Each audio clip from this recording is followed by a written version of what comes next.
Sending stuffs. Sending stuffs. Oh, listen. I know we're going to talk about Rhea Ripley, but god damn it today. That gear. She's a beautiful woman. I tell you what.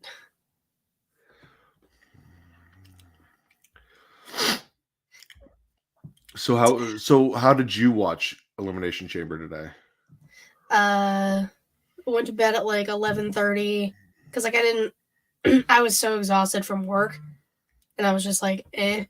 I was like, I was gonna try and stay up, but I was like, no, fuck this. So I went to bed at like 11:30, woke up at 4, did watch the kickoff, so I got to see Indy and Candace. Like, that was cool for Indy to get that opportunity.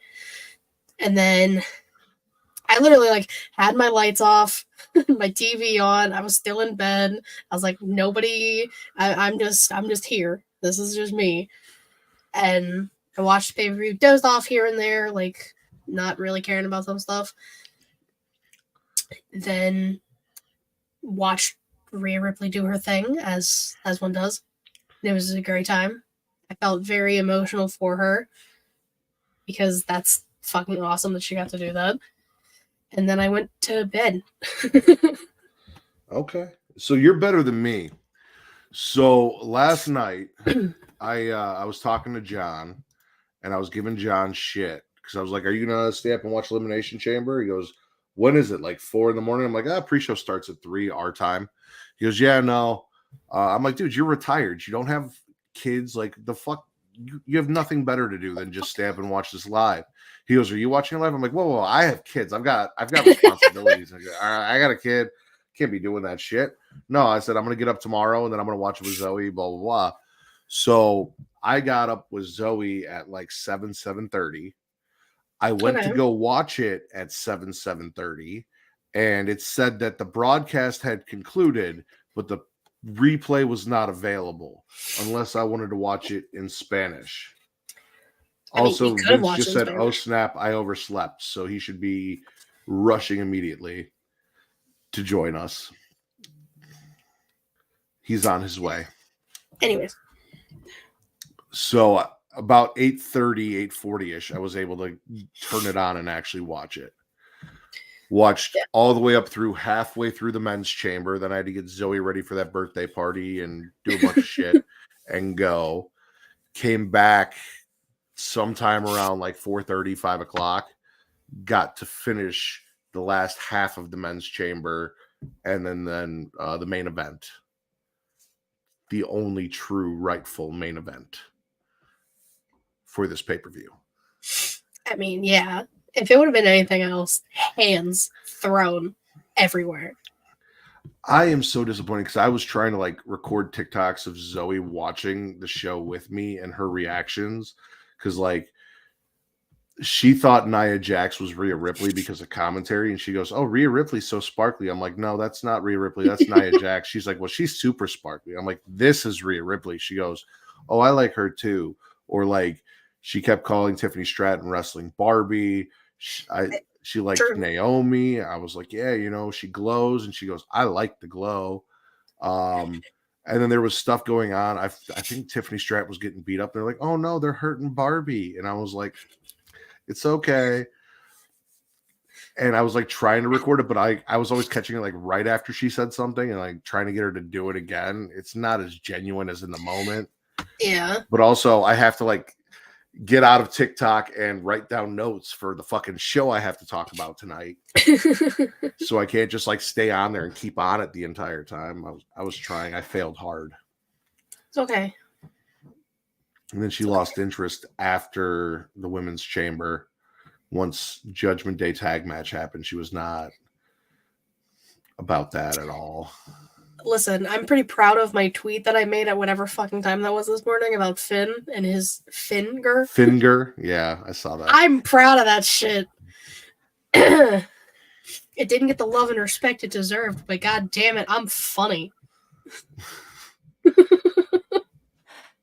I am.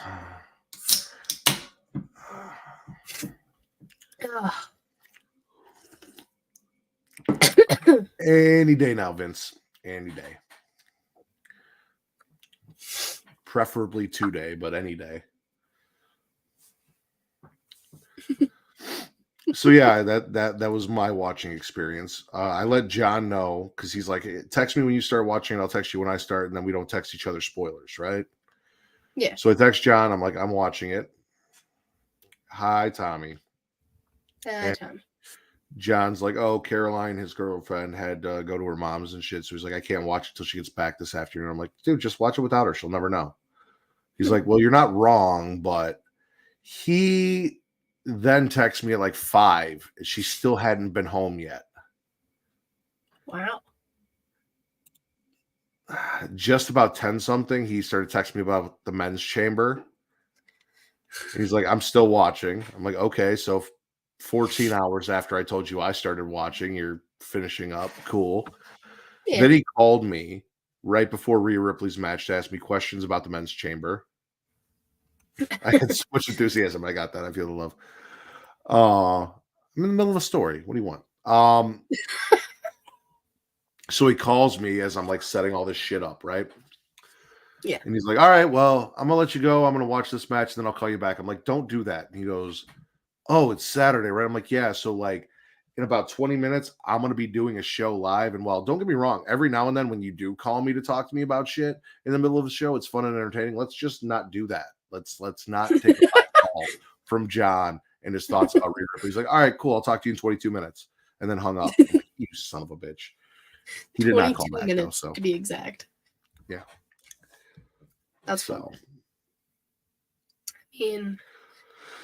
For those of you watching, we're stalling for time because Vince overslept apparently and still hasn't figured out how to turn his shit on and show up. So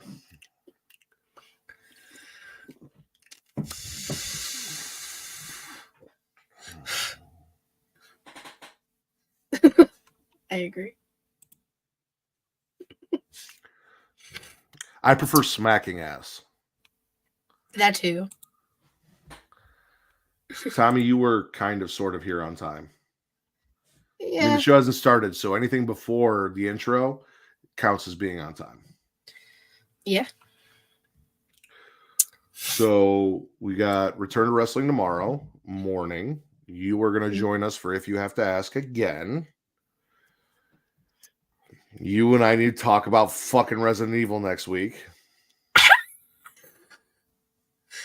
Listen, we ain't got to talk about the last. No, we do. We do. So I don't remember. I've kind of remember the last one.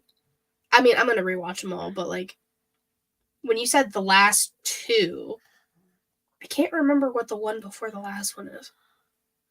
Retribution.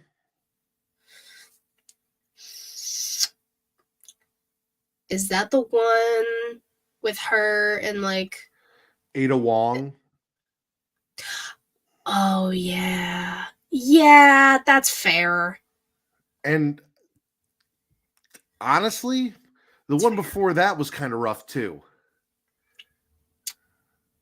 The one before that was Prison.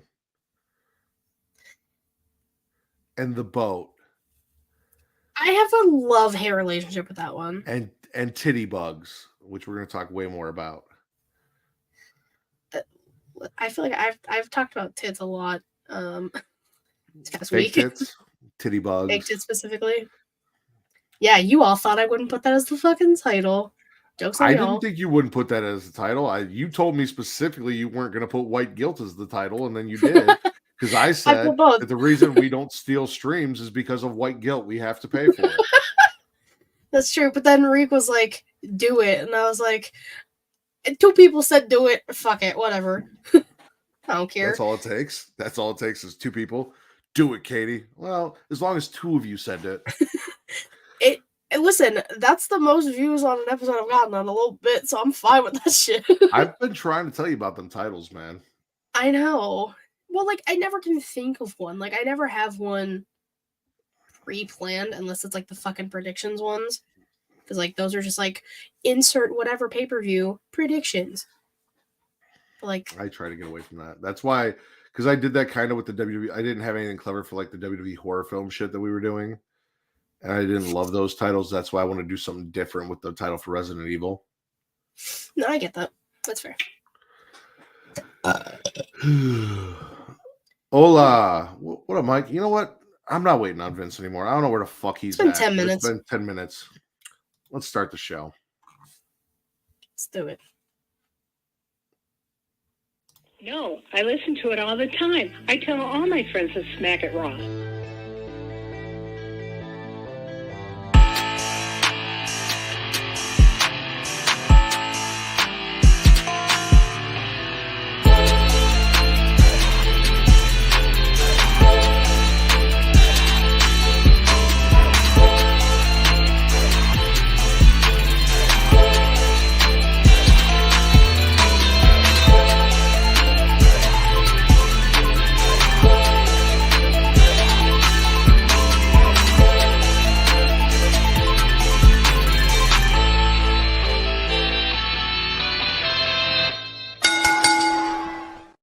Following podcast contains mature content. The views and opinions expressed by the host are not necessarily those of the host. Listener discretion is advised.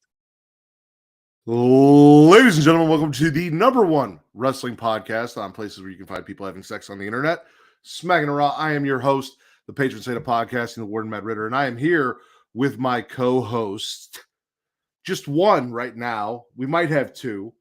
We'll see.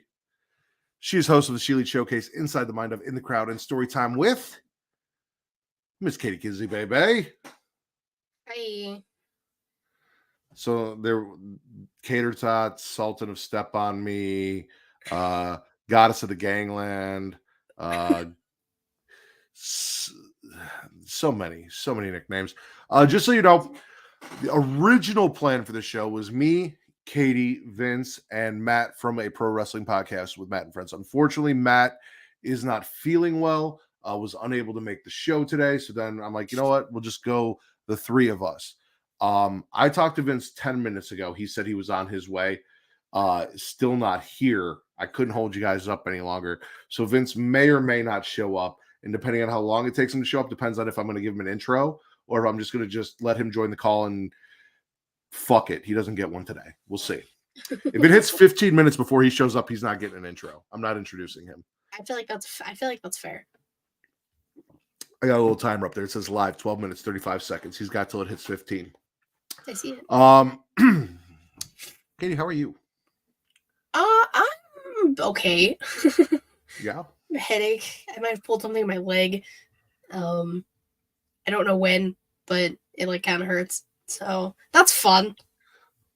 I had a rough day until that income tax return hit, and now I'm feeling pretty good. So shit got paid. We're good. Trying to get mine Much better soon, mood. hopefully. Obviously, ladies and gentlemen, we're going to break down the week in wrestling as we always do and finish up with a smash or pass of Elimination Chamber. Nice. Congratulations, Will. You got a new washer. I did not stay up till 3 in the morning for the pre-show, 4 in the morning for the main show. Katie went to bed and woke up and watched it. And we talked about that in the beginning of the show. I don't know what the fuck Vince did because he's not here to talk to us. Maybe he'll tell us. Maybe he won't. We'll see. So I watched it at like 10 in the morning. Or no, it was 8:40. It was 8:40 when the replay finally uploaded. And then I got to like the men's chamber, cut that halfway through, had to go do some shit, came back, finished the show. So we're going to talk Elimination Chamber at the end of the show, smash or pass the show, let you know how we felt about it, do our normal shit. And speaking of our normal shit, I have things to plug, ladies and gentlemen.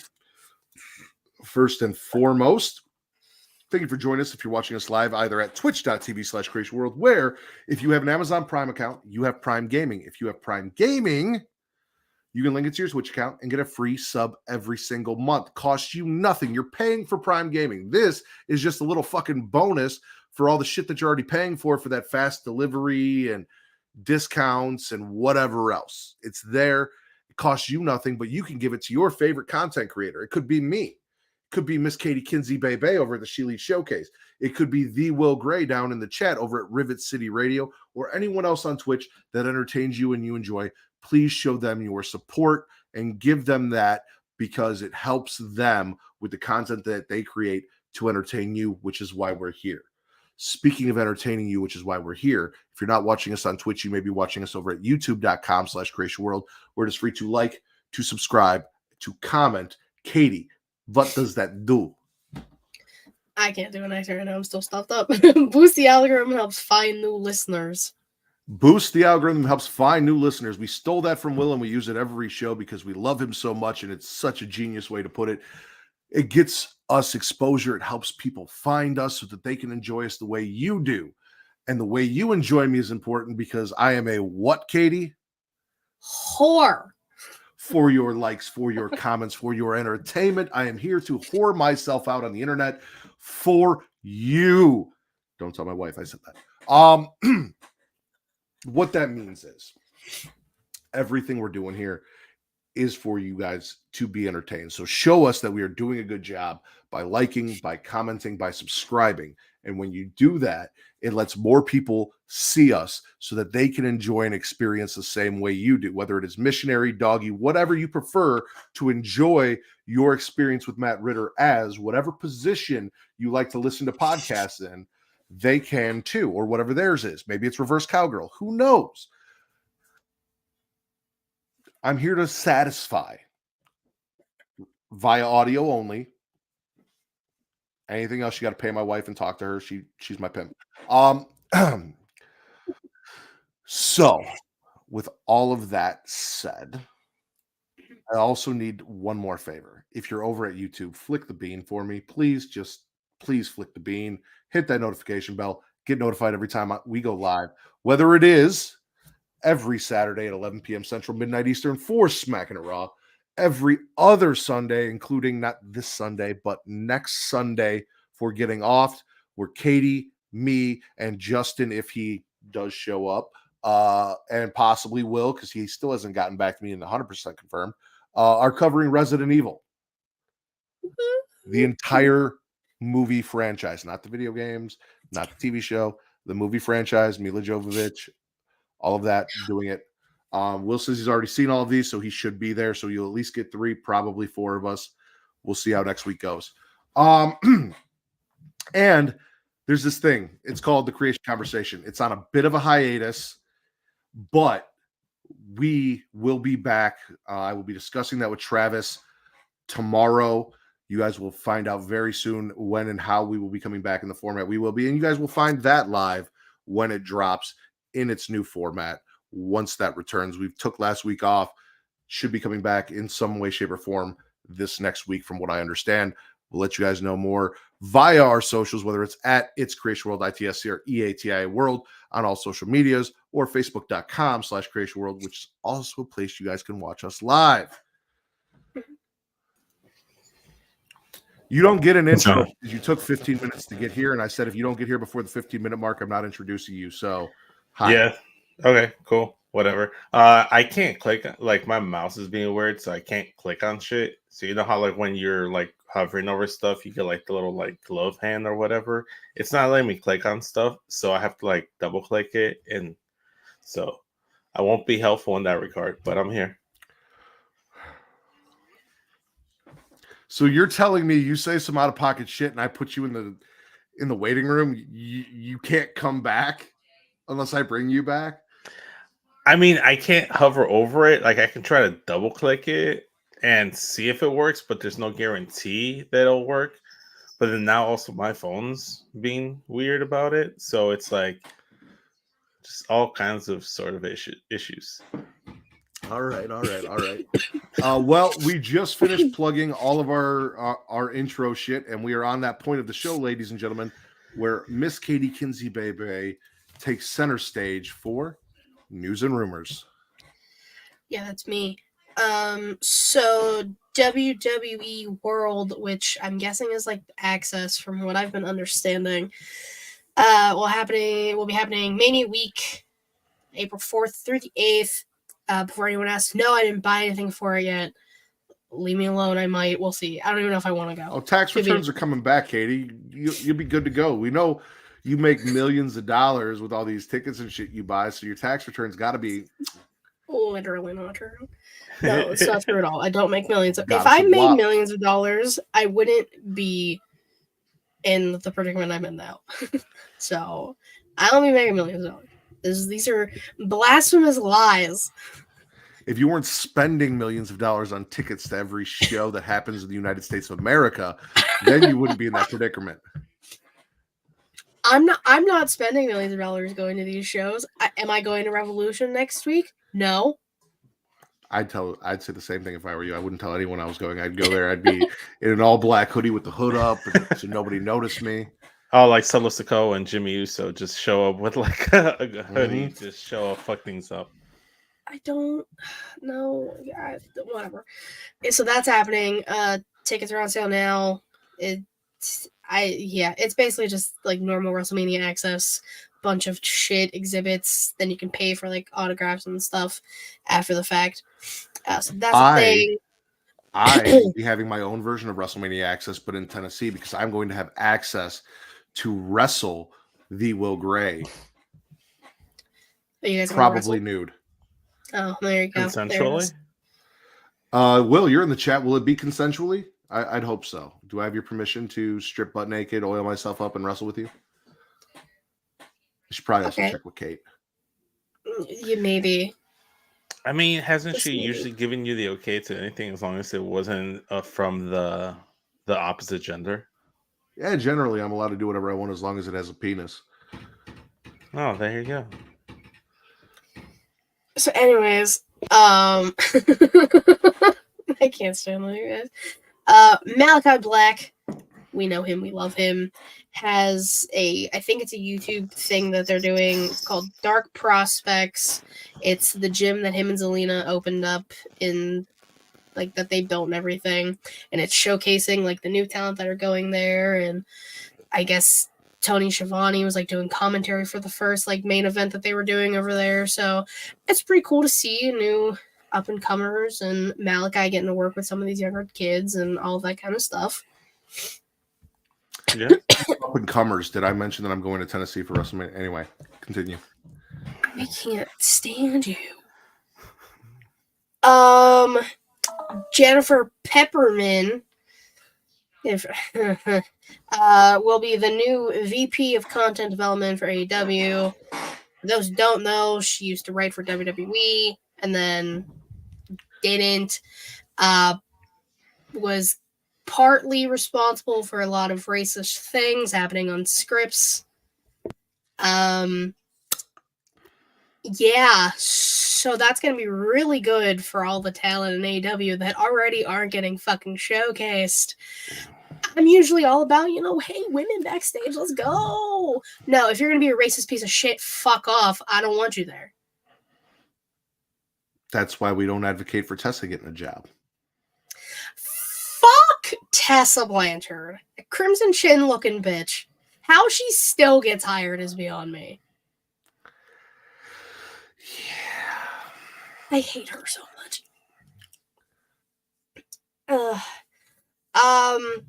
Val Venus is transphobic. That's a thing that also happened this week. Oh, that's been going on. He's all sorts of fucked up. It's been going on. But this week he specifically targeted like a Cody Rhodes fan, decided to like save that person's like picture right on their flag and be just the worst piece of shit ever, trying to use religion to justify his bigotry. Maxie, I know you're very excited. But that is the only real use for religion at this point in time in 2024 is to justify your bigotry.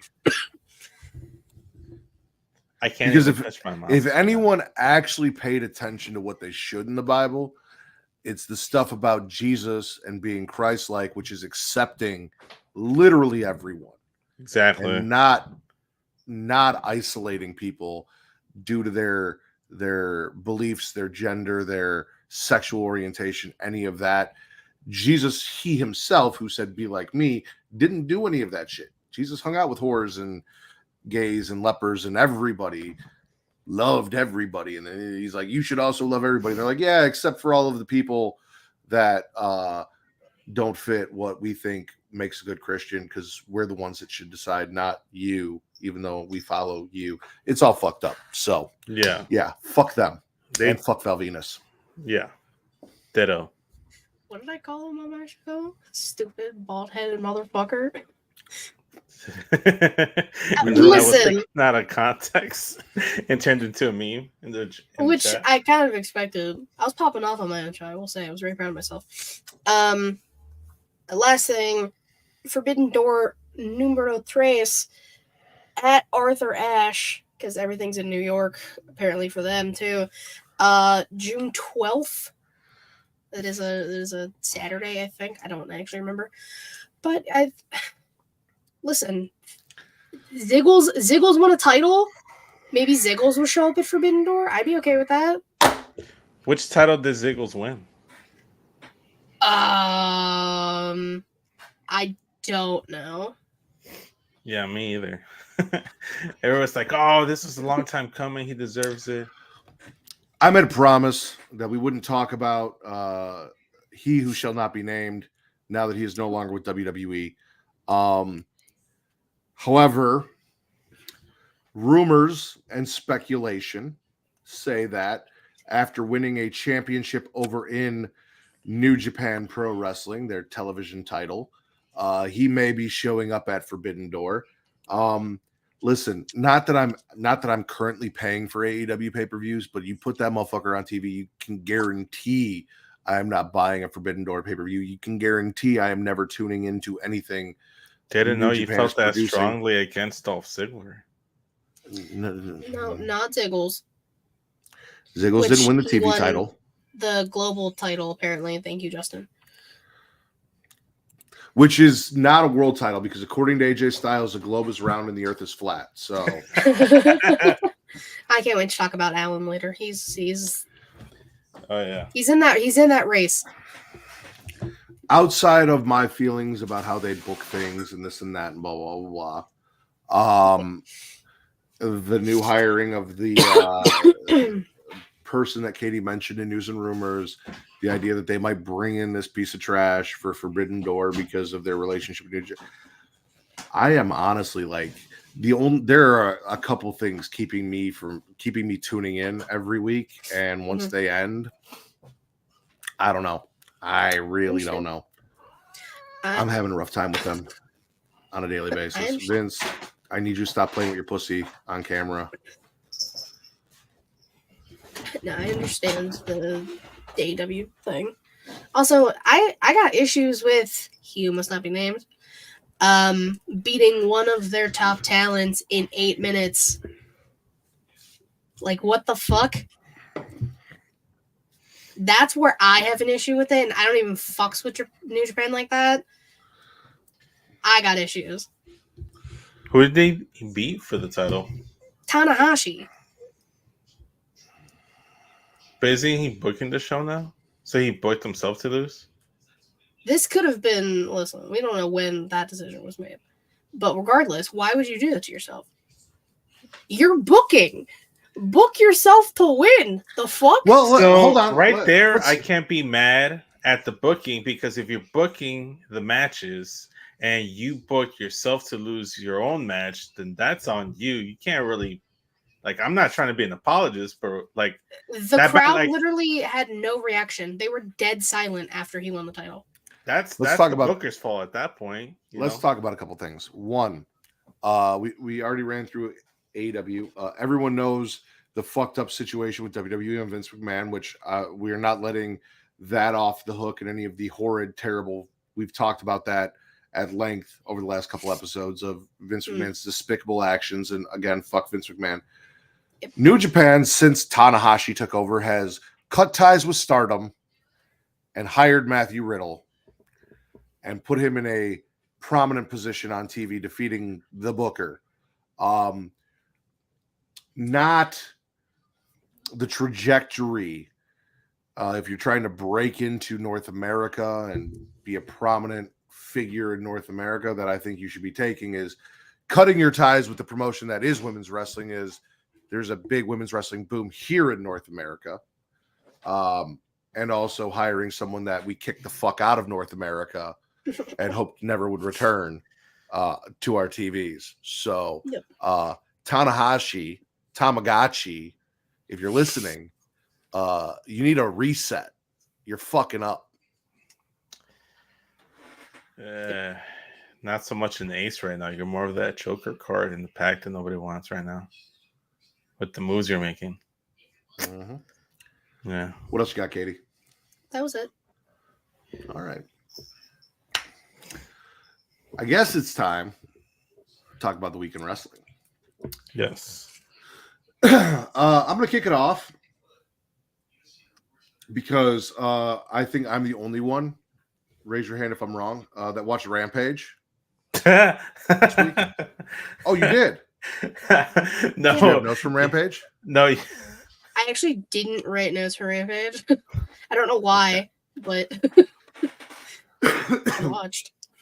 Yeah, I was talking to Katie because she raised her hand when you looked down as you were laughing. I know you didn't watch Rampage. No, right? I was not No answering secret your there. question. I was 9 times out of 10 watch Rampage. 9 times out of 10. So I'm swallowing everything women on Rampage. This is what we got this week. We got Mariah May versus Anna Jay, which was a fun match outside of aesthetics. We got Sky Blue and Julia Hart doing a backstage vignette talking about how they're going to dig 3 graves, one for Stat, one for Willow, and one for Stokely. Yep. And I love that combination. Again, and then backstage, we have Saraya and Harley. Saraya announces that her brother, Zodiac Zack, for those of you who have seen Fighting with My Family or are familiar with anything British wrestling, is now all elite. That she planned on hooking Zack up with Ruby Soho, and Ruby fucked it all up. And then Harley, who is my favorite part of all of this, who has just been thirsting over Saraya, just starts talking about how everyone in their family's sexy, and she kind of wants to. I feel like she's trying to get a little brother-sister tag team action going on. Saraya's like, she's feral. Stay away from her. Just She also drooling. sprayed her with a bottle and she I was just like know. had her mouth open. It was so fantastic. I loved it so much. So everything women that happened on Rampage, the match, the vignette, the backstage interview, regardless of how people feel about Saraya, I'm enjoying what she's doing with Ruby and the story that they're telling. I enjoy the shit out of everything Harley Cameron's been doing. I haven't liked her when she was the comedic relief of QTV, which it needed because it kind of sucked. So like she's killing it in these roles that they're putting her in. So like, yeah, fuck yeah. Shout out to Harley Cameron. So swallow everything women on Rampage. Fuck yeah. Look at you. Look at you watching Rampage. I was in a Proud. fairly good mood on Friday. So I love that for you. Katie, you were here on time. Spit or swallow? Well, I'm gonna stick with your theme here. I'm swallowing Ruby Soho and Angelo Parker. Listen, I have said it numerous times. That's a hot ass fucking couple right there. They're hot. Both of them separately, together. Not as hot as the chili peppers on Vince's pants. That's actually my cat Christmas pajamas. They're Christmas themed. Unless you're talking about something else. Okay. Unless you're talking about something else. Is it the size of a chili pepper? Because if it's the size of a chili pepper, I'm a grower, not a shower. Fair okay, enough. so Ruby Soho and Angelo Parker. Ruby's all fired up about Saraya being like, I wanted to hook you up with my brother and you fucked this up and all this shit. And Ruby's like, I will fight you. I will end you. You kept saying I needed you when you needed me. I love it because like Saraya wasn't doing anything. She was just Ruby was doing all the fighting. Saraya was kind of just there. To be fair, what was the last time you actually won a match, Ruby? Talking a lot of shit about beating people's asses, and I can't remember the last time you picked up a W. I also haven't been watching Rampage. I don't know if Dark is still a thing. Definitely not watching that. No. It hasn't been for at least a year. So there might have been a match in there I missed somewhere in the last few months because of that. But from everything I've seen on Dynamite when you've shown up, you've been taking a lot of L's. You're talking kind of wild for someone who ain't won a match in a while on TV. Minus what I may have missed. Listen, regardless, we're probably going to get like a mixed tag. Saraya and her brother versus Ruby and Angelo. Harley's just in the corner in a cage because she's fucking feral and needs to be stopped. Or Harley can be the death ref. Who fucking knows? I don't know. That would be I'm fun. excited for Zach Zodiac. I'm curious to see what he can do. He's scary looking. Yeah. Well, I don't know if you know this, but essentially WWE thought that he was just a journeyman that would go nowhere and would fuck himself. Like, it's a whole thing in Fighting With My Family where they talk about him and why he never made it to WWE and Paige did. It's a great time. I don't know if it's historically accurate, but it's good enough for me. I believe everything. And sure. Ford's Pow. Hey, Vince Vaughn said it. If Vince Vaughn said it, it's got to be true, right? Yeah. Okay, Vince, I'm done picking on you. Spit or swallow. So I'm gonna swallow the main event of Monday Night Raw. I'm just gonna get to like one of the best things on Raw, and Jey Uso versus Gunther was fantastic. It didn't surprise me whatsoever because it's Jey Uso and it's Gunther, and Gunther has been like a fantastic wrestler, a fantastic storyteller within between the ropes.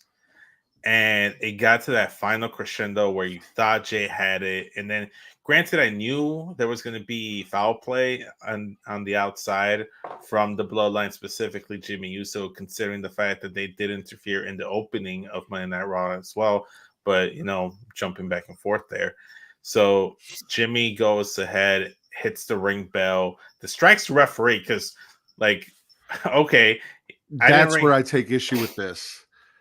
Hold up. Because the referee saw Jimmy and could have gone back and finished the count and given Jay the win once he realized that but he didn't. And I'm like, okay, suspending disbelief and sitting there just watching the ref stand there dumbfounded, like, what are you doing? And completely forgetting what the fuck is going on and what your actual job is. Maybe he has the ADHD and he got hyper focused on Jimmy with the ring. But I was like, you're not supposed to be doing it. Why are you doing that? Regardless, that botchery from the referee is not excusable, but the way they did it was in the way where it's up to the interpretation of the viewer, where within someone's mind can be like, oh, well, Jay was going to win right there if not for Jimmy. But then also people can look at it. I'm like, well, that's a way for Gunther to technically kind of looked like he could have lost the title, but not look weak in the process with Jay. I thought it was a fairly fair contest up until that last point, but they have to set up Jimmy versus Jay at WrestleMania somehow, and they've planted the seeds for it on Monday. So I love the match. I love the setup. So swallowing that. I can't wait to get Uso versus Uso at WrestleMania. I'm so excited. It's like when you and your super kick. It's like when you and your friend pick the same character in the fighting game, and then one of you guys get the regular one, and then the other person gets the blue version or the alternate attire looking color of that wrestler. So that's what it's gonna feel like. What video game are you playing where you pick the same character as someone and one person comes out regular and one person comes out blue? So I can't specifically think of a game, but more of those old school fighting games. Let's say I went with I don't know, Ryu or whatever, and then you go with Ryu as well. You're gonna have a different color palette swap. Okay, blue of Ryu. gear.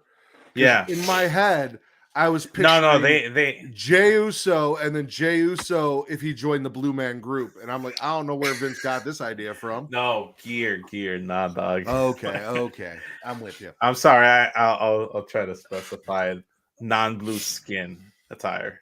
I did enjoy Jimmy yelling at Jay, "You'll never win a singles title while I'm here."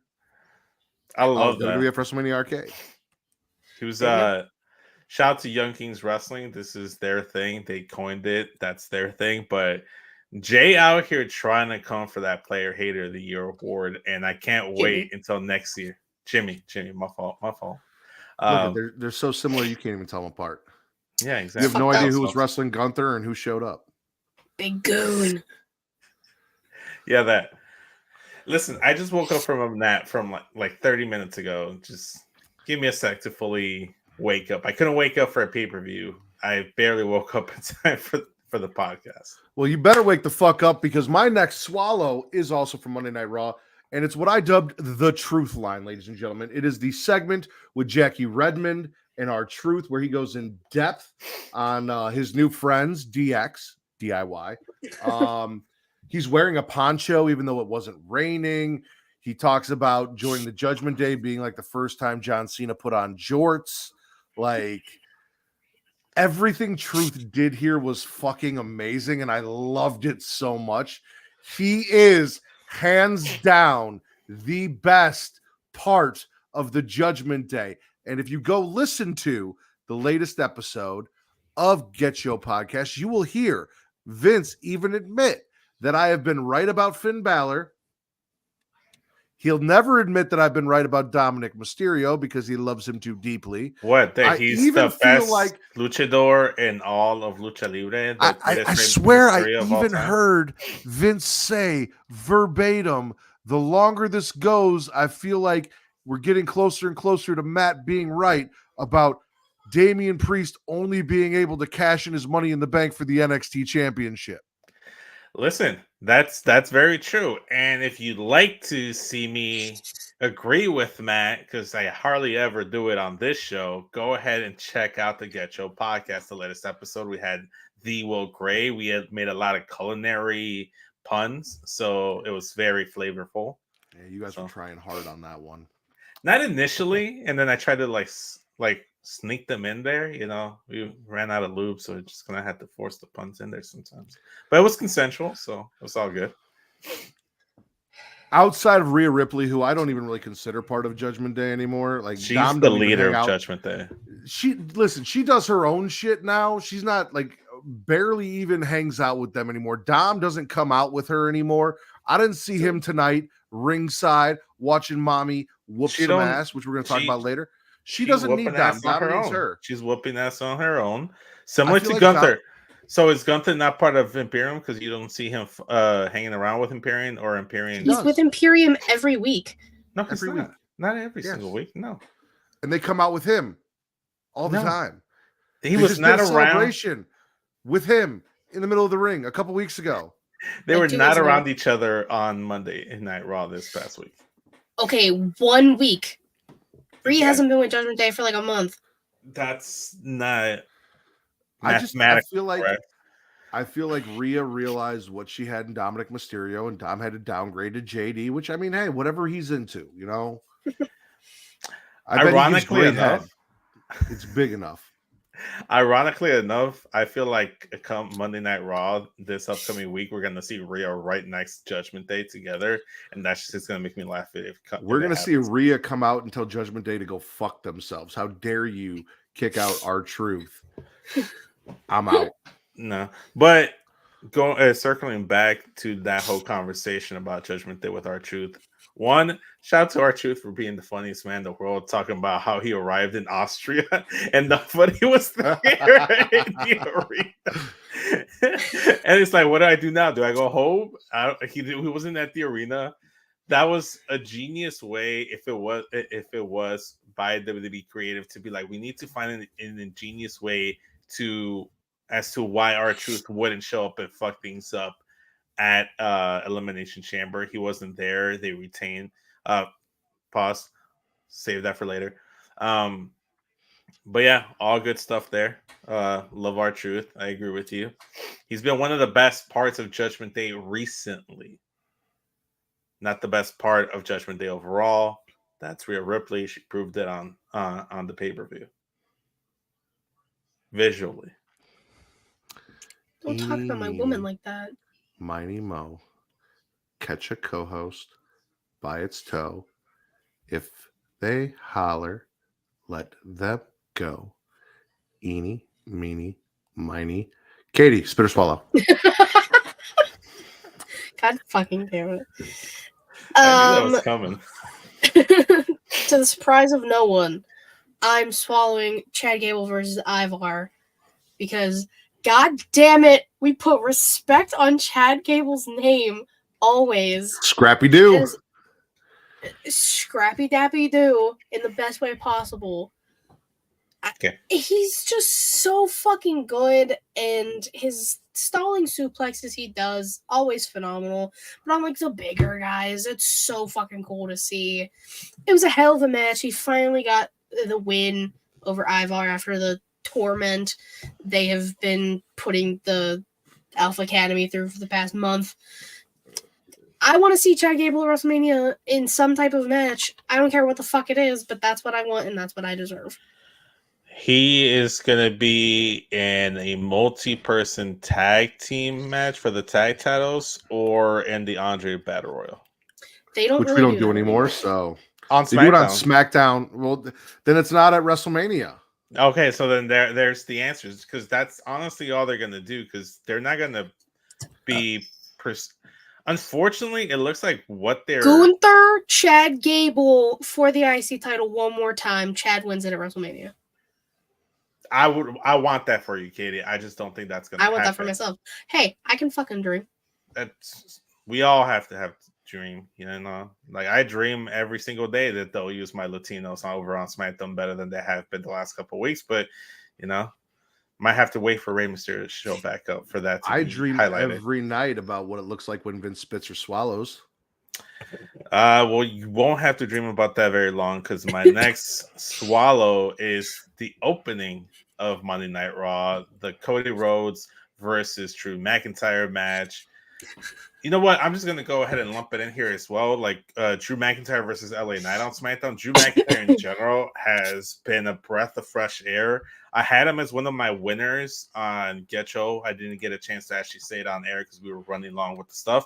But I'll do it now. Drew Daddy Mac, I'm swallowing him on the roll with the jabs that he has on CM Punk, with all the memes he's doing on social media. This is the best character work. He's dubbed himself the savior of WrestleMania in a multitude of ways. Not only did he, according to commentary, the way they described it on the pay-per-view, he sacrificed himself and his own personal objectives to take out CM Punk personally in that Royal Rumble. He prayed for that man's downfall and succeeded in that regard.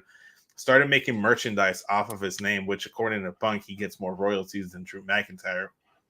Who knows what the true story is there. He goes over to SmackDown, has a banger match with LA Knight. That was fantastic.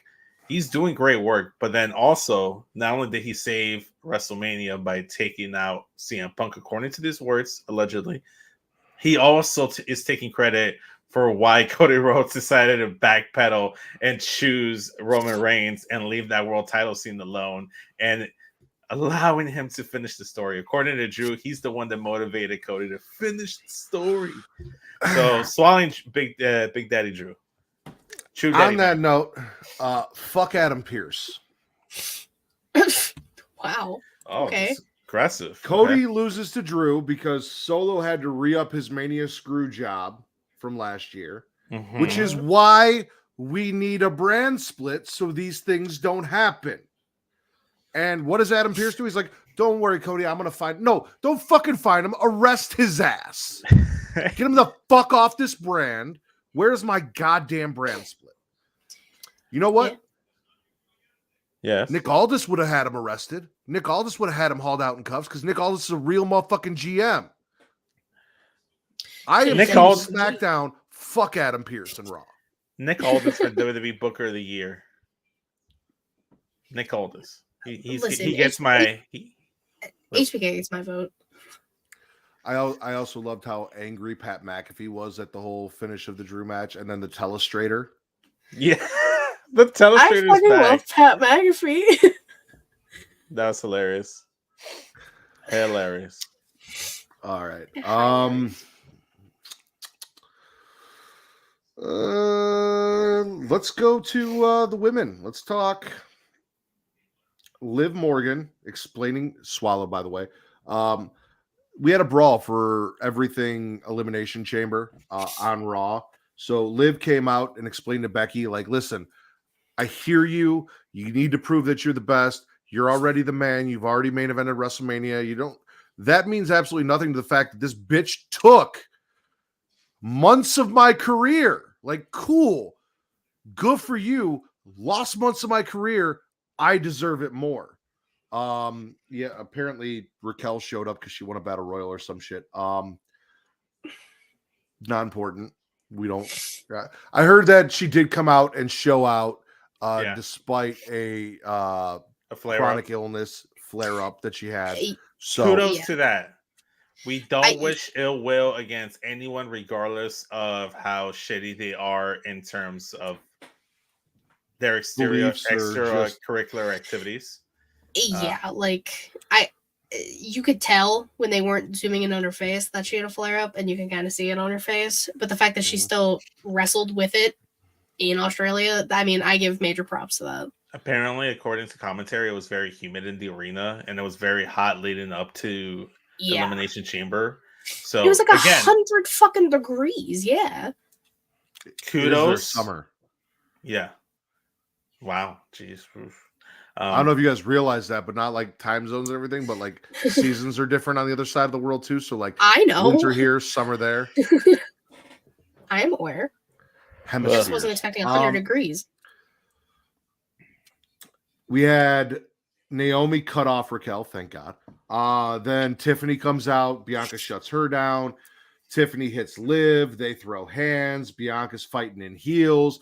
Nia shows up, fucks everyone up because she's got to take on Mommy, so she's got to prove her shit, right? Got to smash everybody. And we love when Nia fucks everybody up. Yeah. Fucks everyone else, not fucks up everyone else, because she has a track history of that as well. So there's a distinction. No, not kayfabe fuck up, Vince. Kayfabe fuck up. Okay. Come on. Okay. She's been very good, and I've been I'm very proud of like this new leaf turn Nia Jax in ring that we have seen. So I'm not gonna go back to the past. Like she's been good, she's been safe, she's been happy, she's doing a great job. Rhea walked out of that, as far as I know, uninjured, despite one of the coolest and aesthetically pleasing submissions I've ever seen in my life. So we're good. Mommy on top. Always. So yeah, everything women's elimination chamber on Raw. The build up to that, because we'll talk about it more, but also the match. So yeah. Cater tot. Spit or swallow. I will stick with women because women always. I'm gonna swallow Lash Legend in general. But NXT should put on one hell of a match with Kalani Jordan, and those two absolutely kill it every time. And then after poor Shotzi goes down with the injury, freak accident, hate to see it. Ava, being a damn good GM, comes out and says, you all deserved an NXT women's title match. So it's now an open challenge. First person who comes out here, they get the title shot. And Lash Legend, who just wrestled maybe a half an hour, maybe 45 minutes prior to that, comes out and puts on a banger with Lyra. I loved watching Lash from like Iron Survivor to this, everything that she's been doing in ring. I love it. I'm very happy that they're putting a focus on her. Everything Lash. I love her. She's great. Disagree with Pretty Kyle there, but I agree with Katie. Lash Legend is slowly on her way to becoming a legend in the wrestling industry if she continues at this pace. It's very impressive. Also, shout out to like the fact that Ava Raine came out and said it's now an open challenge, and Lash took it, and then Roxanne Perez got out of the shower and was like, "What the fuck is happening?" and like lost her shit because there goes her title shot. Again, you shower, you lose. Unless you're wrestling fans, please, wrestling fans, shower, wash your ass. For the love of God, please. I mean, Roxanne Perez can not shower after her match and still smell better than like 99% of men or wrestling fans to show up in the arenas anyways. So she is not you. Wash your ass. I just love that she got out of the shower, walks up, and she's like, "What the fuck is going on?" AJ Lee's coming out. She's crazy, losing her damn mind. Yeah. Since I mentioned Raquel winning the Battle Royal, there are a couple things that I forgot to mention about the Battle Royal. Natty's in shorts now. She's been in shorts. She's wrestled in shorts. Yeah, that's what everyone keeps telling me, but I've been paying attention to fucking anything Natty did until the Women's Battle Royal. So as far as I'm concerned, tonight was the first night Natty showed up in shorts. And Tonight? okay, Natty. Monday night. He said Monday night, Daddy's in tonight, shorts and whatever. like lean all the way back. Okay, Did Natty. dance with his hands. Okay. Chelsea Green should have won the Battle Royal, and we got robbed. Agreed. Elektra eliminates Zelina. Michin eliminates Elektra, and then Zelina and Elektra fight to the back. So definitely getting something Legado and Paquete de Lobos. There's more on that later. Boo Raquel for eliminating both members of the Unholy Union. That's fucked up and not right, and shame on you. Yep. And also props to Ivy Nile, who popped off on Zoe and Shayna before getting eliminated by them. Like, she had her little spotlight moment. And we love that little Yeah. what? My little pimple. It was a love fun her. battle royal. Unfortunately, once I saw that Raquel showed up, I was like, she's winning, isn't she? And I just kind of like tuned out of anyone winning, but enjoyed the in between, you know. Yes.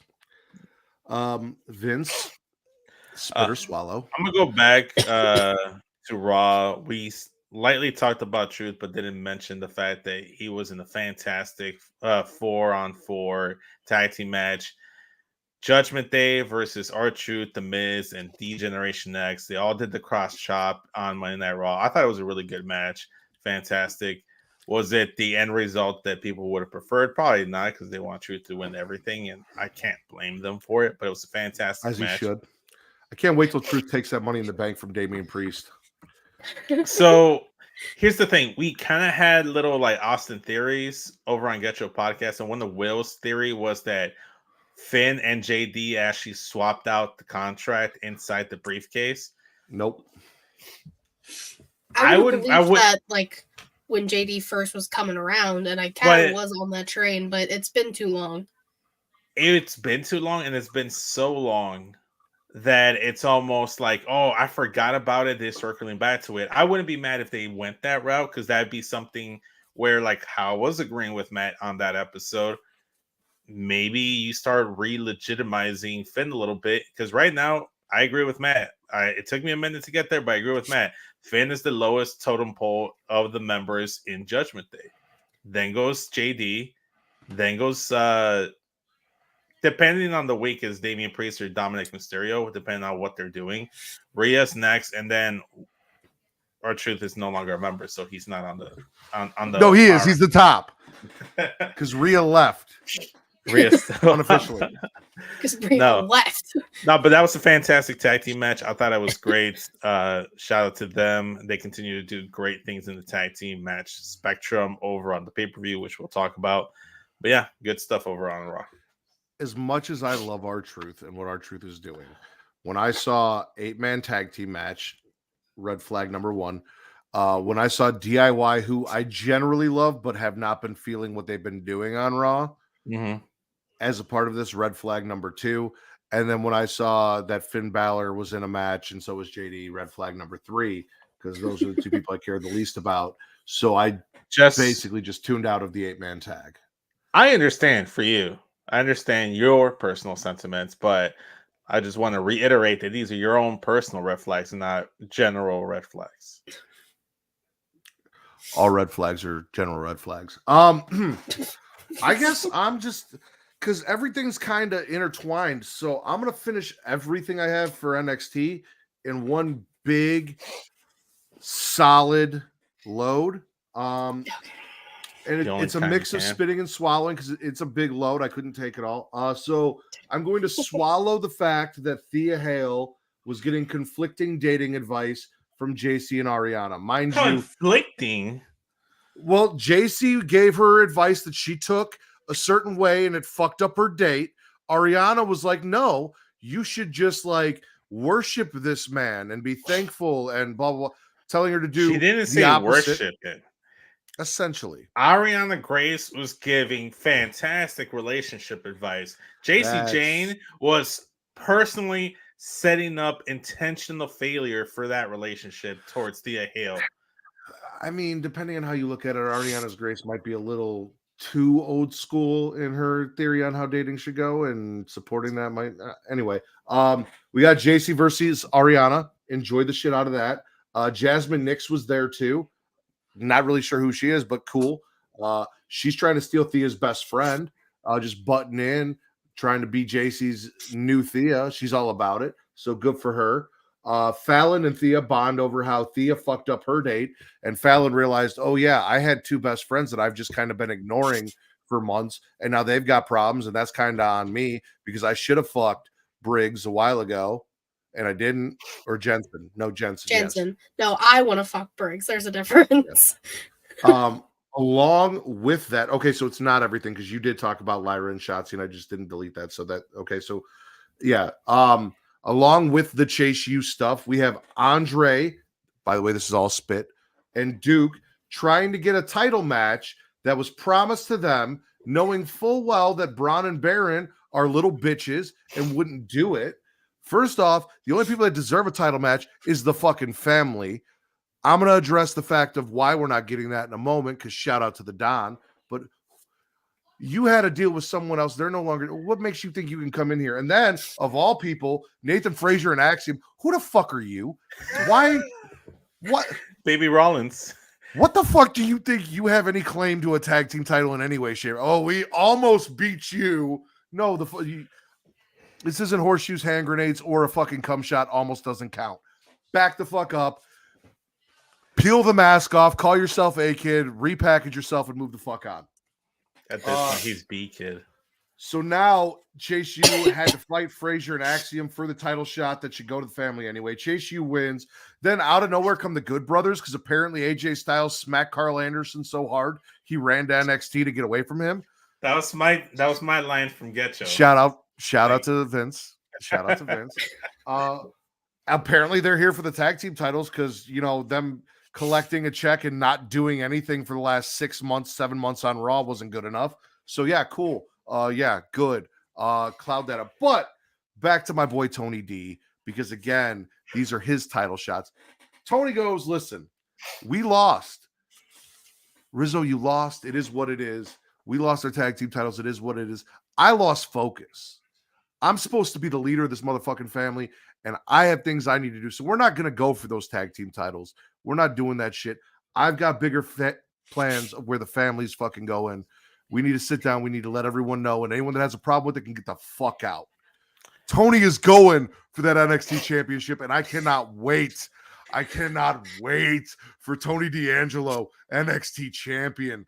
Listen, if you guys thought I was obnoxious before, you wait till Tony wins that title. We're going to lose all of our followers. Can't wait. If not the NXT title in the intermediate, might go after the North American title and then the NXT title. No, not good enough. Not at this point. No. Not Tony. Nope. NXT champion or I- bust, baby. I had him as the NXT title. I had him as one of my winners that I didn't get a chance to mention, so I'll mention it right now. The Don Tony D'Angelo, after the tag team title loss, new refocus on singles gold, which I long been saying that I never got the whole we're gonna be a tag team, they never felt like a tag team. It felt like two mismatched tag teams, even though they were on the same faction. Maybe it has to do with the fact that Stack started off as a tag team, then his tag team partner got fed to the fishes, and then he went to AEW, and I haven't heard from him ever since. But they just never felt like a tag team.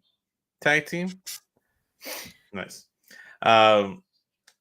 So I'm all for Tony D'Angelo refocusing on the NXT title picture. And look, as much as I may not love him as much as you guys, I find him more entertaining as a character, and I care to watch him more on my television screen to Dragunov. And that's not a slight at Dragunov. Once that bell rings, I love watching that man work, but outside the ring, I couldn't care a shit about him. Tony can go in the ring. Tony throws motherfuckers, all right? I cannot wait for Tony D'Angelo versus Ilya Dragunov. Tony walking out champ. Just saying.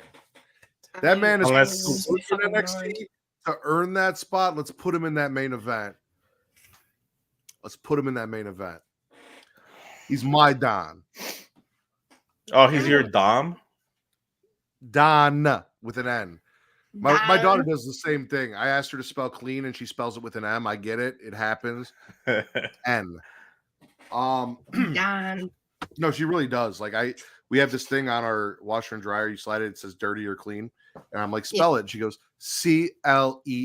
And I'm like, N every time. It's an N, not an M. It's not clean. She's close. It's clean. Anyway. She's close. Katie, spit or swallow. Oh wait, you talked about that. I'm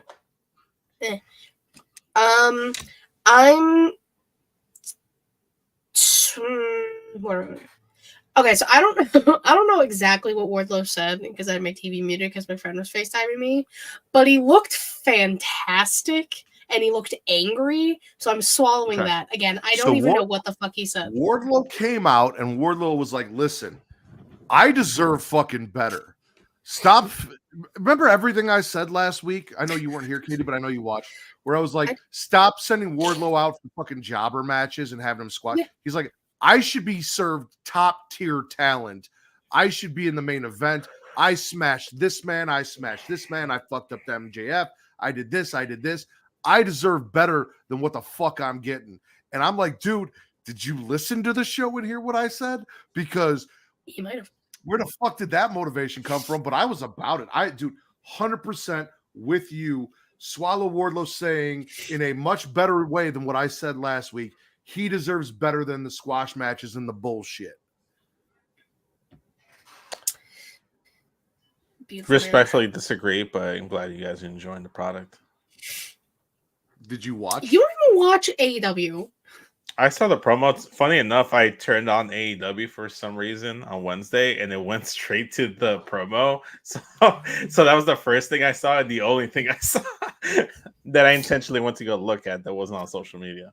Okay, but let's be honest here, Vince. If you're not watching the product on a regular basis and you're not invested in a character, then a promo out of context of a character that you're not invested in isn't going to mean as much to you, correct? Disagree, but go on. What do you mean disagree? I disagree, but go on. If I have my reasons for not liking Wardlow, and it has nothing to do with his booking or what he has. Then what is it? What don't you like about Wardlow? Don't you have personal beef with like a lot of fucking people? Yeah, because a lot of these fucking people that are on TV, I've had personal interactions with, or have seen them have personal interactions with others right in front of me. I was like, yeah, I don't fuck with you. It's one of the reasons I never fucked with Sammy Guevara from the jump. Never like Brian Pillman Jr. for similar reasons, and Wardlow. Never liked any of them. So like I don't have like a list of people that I didn't like, but these are people that I seen who their person was before getting on TV. So ever since then, I soured on them. So personal bias, I'll call it. No, that's fair. I mean, if you have personal experiences that were negative, I'm not gonna knock you on that. What I am gonna do is ask you to spit or swallow. I appreciate that. Thank you. I'm gonna spit, and it's a preemptive spit. It's a preliminary spit. If they go in the direction of, oh, Bailey, the girls jumped me, Damage Control jumped me, my knee, even though she has bad knees, just like Tegan, she probably hung up at her a little bit too much now. Trying to make Bailey believe that she got jumped. I don't believe Dakota for a fucking second. If anyone is an op, it is Dakota Kai. She's turned on every single person she's been associated with or aligned with in any promotion she's been in, specifically WWE. I really hope they're going in a route of like, oh, Bailey knew this too, and she just sucking her in so she can make sure she's medically cleared and just fuck up Dakota too, just like she took out and went after other members of Damage Control. What if they swerve when they drive, right? You're expecting Dakota Kai yes. to turn on Bailey, right? I like our perception. Our perception the entire time, all of us sitting here and watching at home are expecting Dakota Kai to be part of damage control with the Kabuki Warriors and Io Sky, which, by the way, is the only wrestler my daughter actually knows the name of. When I say, who's your favorite wrestler? She says Io Sky. Nice. She doesn't know who, like, she couldn't pick her out of a fucking lineup, but she knows that name and really likes it. Pop off. Because I asked her repeatedly today, and she just kept saying that over and over again. What if that's the setup, and instead she turns on Io and does the turn, but to be a baby face with Bailey and helps Bailey get the win?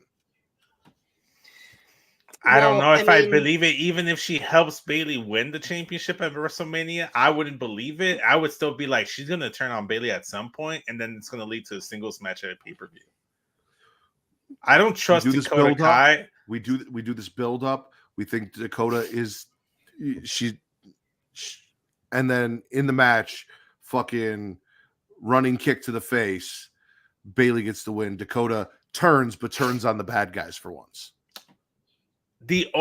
I wouldn't be opposed to that. My only spit would be if they go in the routes of Bailey trusts Dakota, even though she was smart enough not to trust the rest of Damage Control, and then now she doesn't look like the smart like wrestler that like, oh yeah, I knew you guys were gonna jump me, so I got ahead of it. So if this is a story of her getting ahead of it or Dakota legitimately being on her side, cool, I'm all for it. But if this is the story of Dakota Kai turning on Bailey in the lead up to WrestleMania, Bailey believing it, being gullible after she had been a very smart, productive wrestler and not trusting people, that's going to be my only spit. And that's why it was a preemptive spit and a preliminary spit and just a premature spit.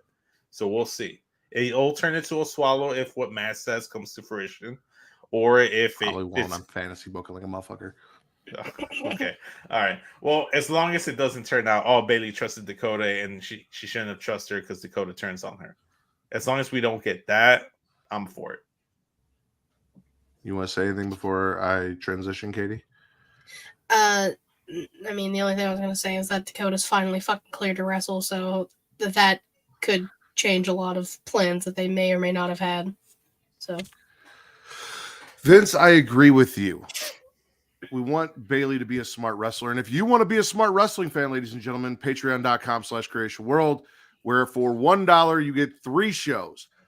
That's a hell of a deal. That's fucking smart. You spend $1, you get Return to Wrestling with Matt and Travis, where we break down old school WCW starting in 1995 all the way up to the episode we were recording tomorrow morning, which is Bash at the Beach 1998. If you're also a basketball fan, you might want to tune in because I don't know if you heard, there was a point in 1998 where the Chicago Bulls faced off against the Utah Jazz, whooped that ass, won a championship.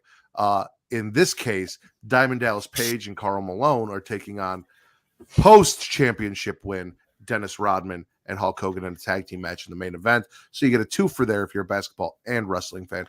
You guys also get Multiverse with Travis and Mara, where Travis and Mara break down DC animated films. So if you are a fan of the DC animated universe, you want to tap in and get that. And again, everything that they've done prior to this is available for that same dollar.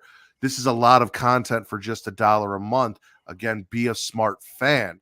And last but not least, you get If You Have to Ask. There are 3 episodes. There is the debut episode, the pilot episode with me and my wife, Kate, where we talk.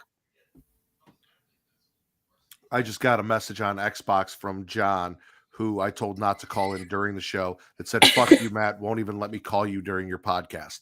Neither here nor there. If You Have to Ask, debut episode, me and my wife, Kate, Am I the Asshole Post, episode number 2, featuring Miss Katie Kinsey Bebe, episode number 3, featuring Bridget and Mara, episode number 4, featuring Miss Katie Kinsey Bebe again, and we have open slots. I don't know what Vince is doing tomorrow. If he wants to come on and determine if people are assholes or not and argue a little bit, he's free to. Maybe Will and Allison show up. You're not going to know until you spend that $1 and the episode drops, but we are recording that tomorrow night. Yes. If you guys pay for higher tiers, you get more shit. Again, smart. The more you pay, the more you get, including all of our shows ad-free. But since you're watching us live, we have sponsors. And Travis is here to tell you about those sponsors right motherfucking now. Happening, y'all. I know we're having a lot of fun right now, but I actually want to talk to you about something very important: your health. You see, life is full of twists and turns, and that's why having the right health insurance matters. I want to make sure you have the coverage you need without breaking the bank, and that starts with speaking to me for absolutely no charge. Having health insurance isn't just about doctor visits, though. It's about living a healthier, happier life. Physical health and mental well-being go hand in hand, and that's why the plans I represent cover not just the physical, but the mental aspects of your health as well. And here's the deal. I'm very good at what I do. So not only can I find you the perfect plan, but I might even be able to get you one for free. That's right, free advice and a free plan. Your health is too important to compromise. So let's chat, find the right plan, and ensure your well-being. Just visit health.creationworld.com today to schedule a free consultation. The link is right here in the description. That's health.creationworld.com. Your health, your future. Every time I play that, his beard gets grayer. It's so it's on me, right? And it's kind of fucked up because I didn't do it on purpose. But so I wrote down Swallow, Tony, and Deanna, right? And under that, Deanna Purrazzo had a match with Madison Rayne. And normally when I do my shit, I put so-and-so DEF defeated so-and-so. Instead, I put Deanna DED dead Madison Rayne. And after what happened in the match, listen, it was a typo. It wasn't, I didn't do it on purpose. It happened, but after what happened in the match, that's the thing. But Tony defeated local talent, mocking Deanna. Deanna made her entrance, interrupting Tony's win. Deanna defeated. An unfortunate accident happened with Madison Rayne during the match, but got the win. Then Tony attacks Deanna with her shoe, misses. Deanna goes after Mariah May. Tony wraps her up in the break a leg. I've been loving everything that they have been doing with this, though we hope that Madison Rayne is okay. Yeah. I Never think wish. she tweeted out that she was okay. That's good. I remember tweeting, but I don't remember what it was. We are currently covering the current week in wrestling, working our way to our smash and pass of Elimination Chamber, which should be up here shortly. Pinecone Man, thanks for tuning in. Katie, spit or swallow? You keep saying pine cone, but it's pin cone. Like a pin cone. That's right. I'm gonna go Pinecone Man. I like it. I mean, that works. I'm spitting Ric Flair's existence in AEW. Fair. Why the fuck is this old ass man pitter-pattering around? Why he's gonna turn on Sting at Revolution and cost him the title? It's already gonna fucking happen, we know. Yes, Matt. Oh, he's a Mad fan, and I'm allowed to say his name wrong.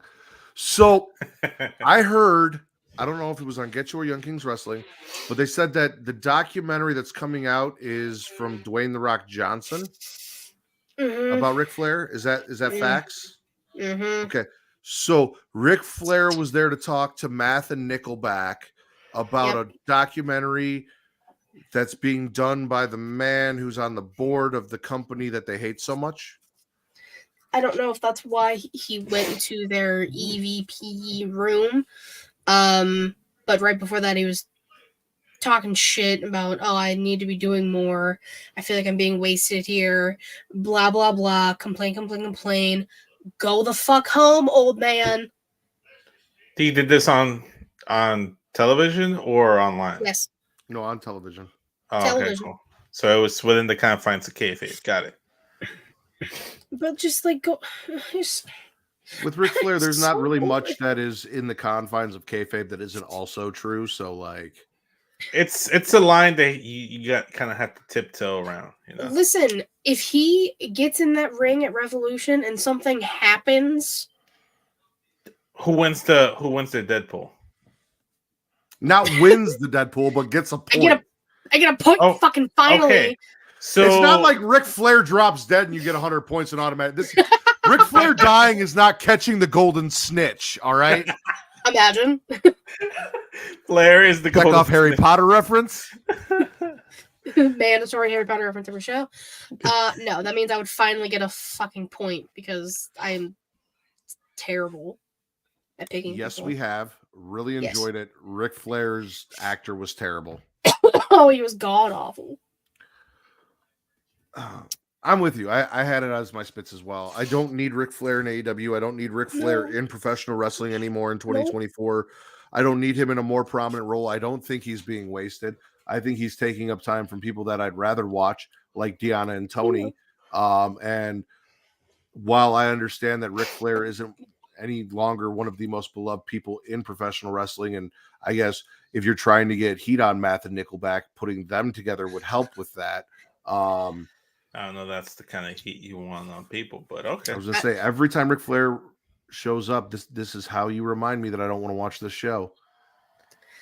I would just like to also point out that when all the Hogan allegations came out initially, both the Nicholas and mathematical brother, Math and Nickelback.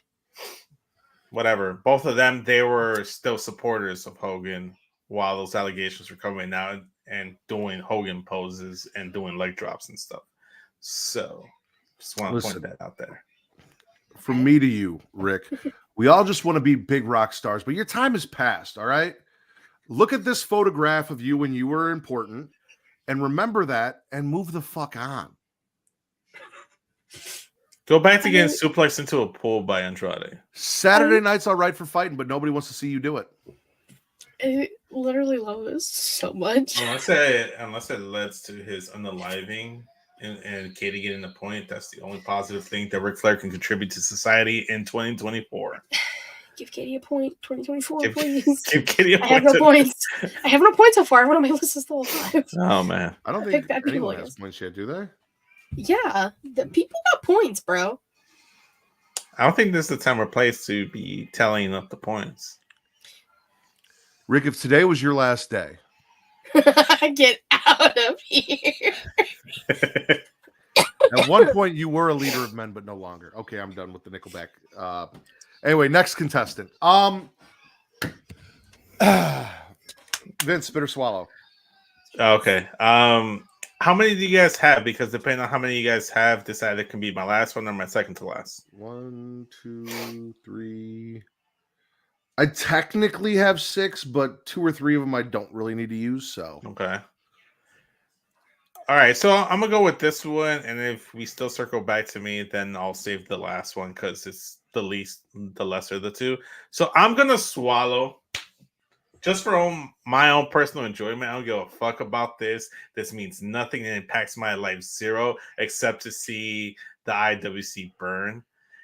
And that is WWE winning Promotion of the Year, Nick Khan winning Promoter of the Year, and Triple H winning Booker of the Year from the Wrestling Observer Newsletter Awards or whatever.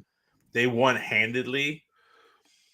I think that's hilarious, considering the fact that Kofi Khan a few months back or however long ago it was, he was like, there's only room for one Khan in the wrestling business, Nick, and that's me. And he won Promoter of the Year over you, and then Paul Triple H Levesque won Booker of the Year over you, and the other company that you say aren't really doing a lot of good stuff, they're doing terrible stuff you spend time criticizing on social media about, got Promotion of the Year by this little like award system that you've long valued personally. So I know for a fact a lot of AEW fans and a lot of Tony Khan's like achievements and self-worth comes from these awards, and to see them actually acknowledge like, yeah, no, your product hasn't been the best.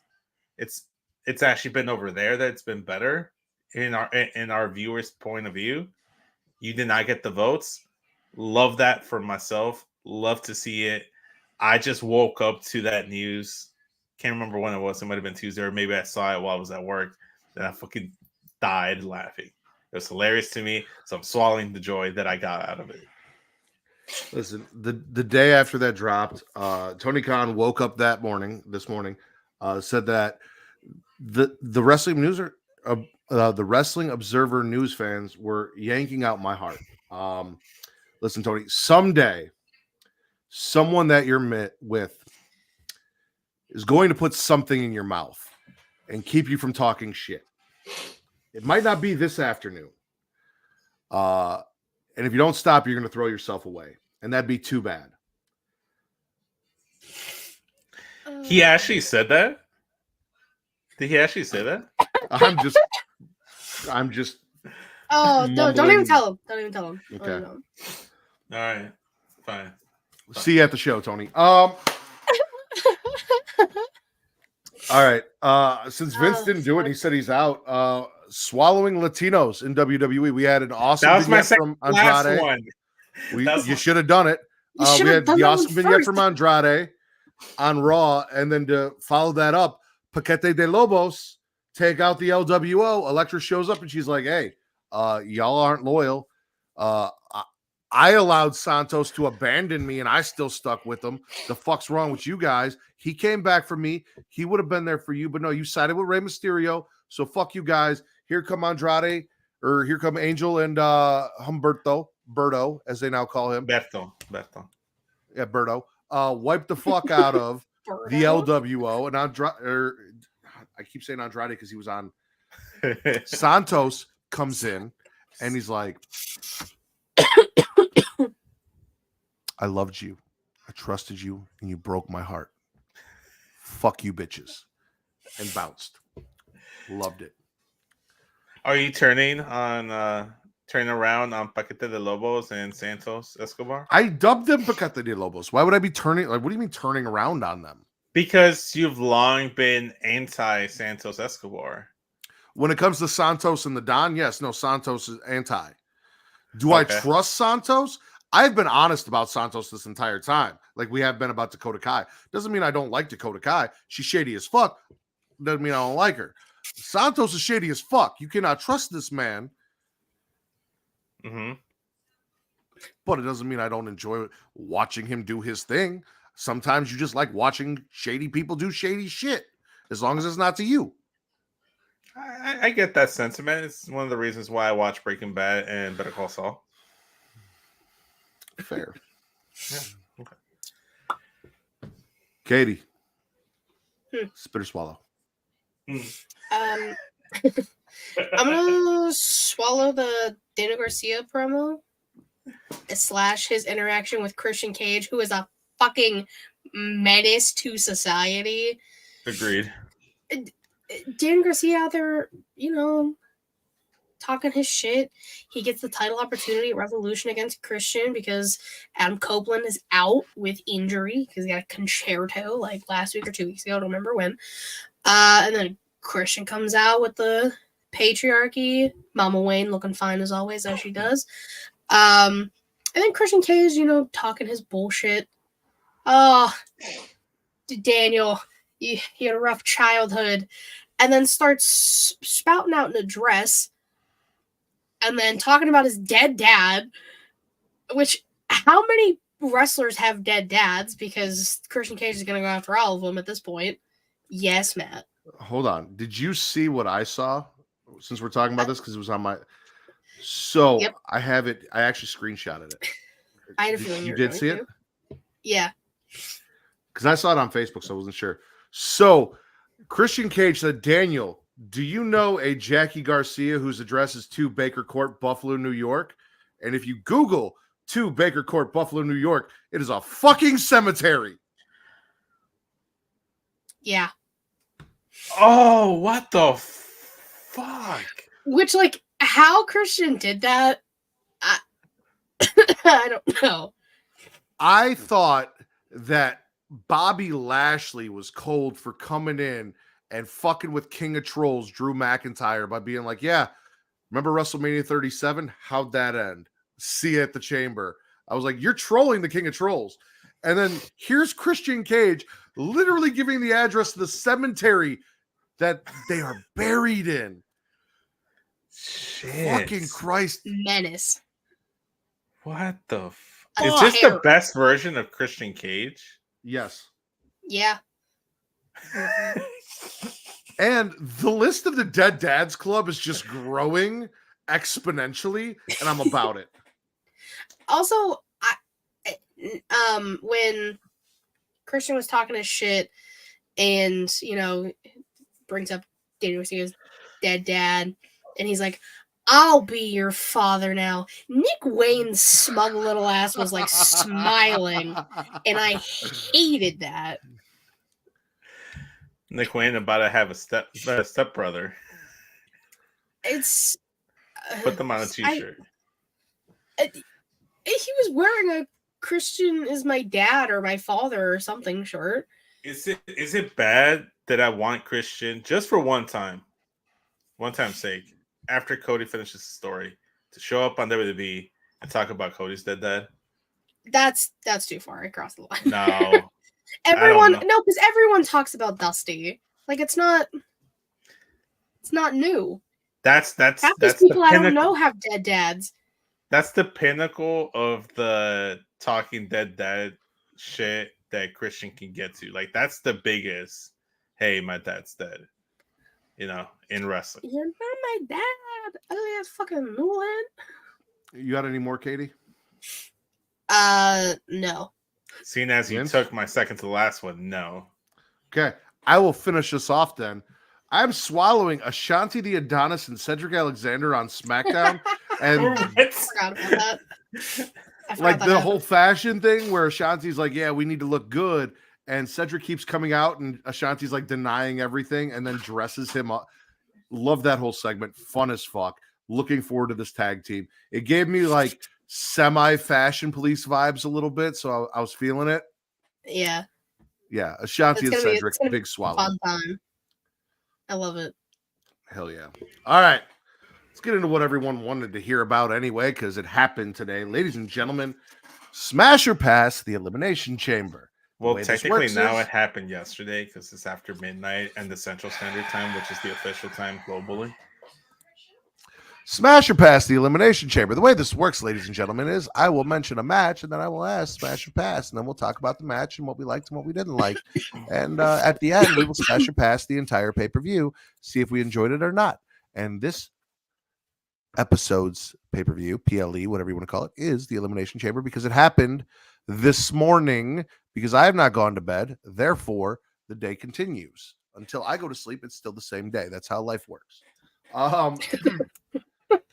Kickoff show. Kabuki Warriors, Bukaki Warriors defeat Candice and Indy.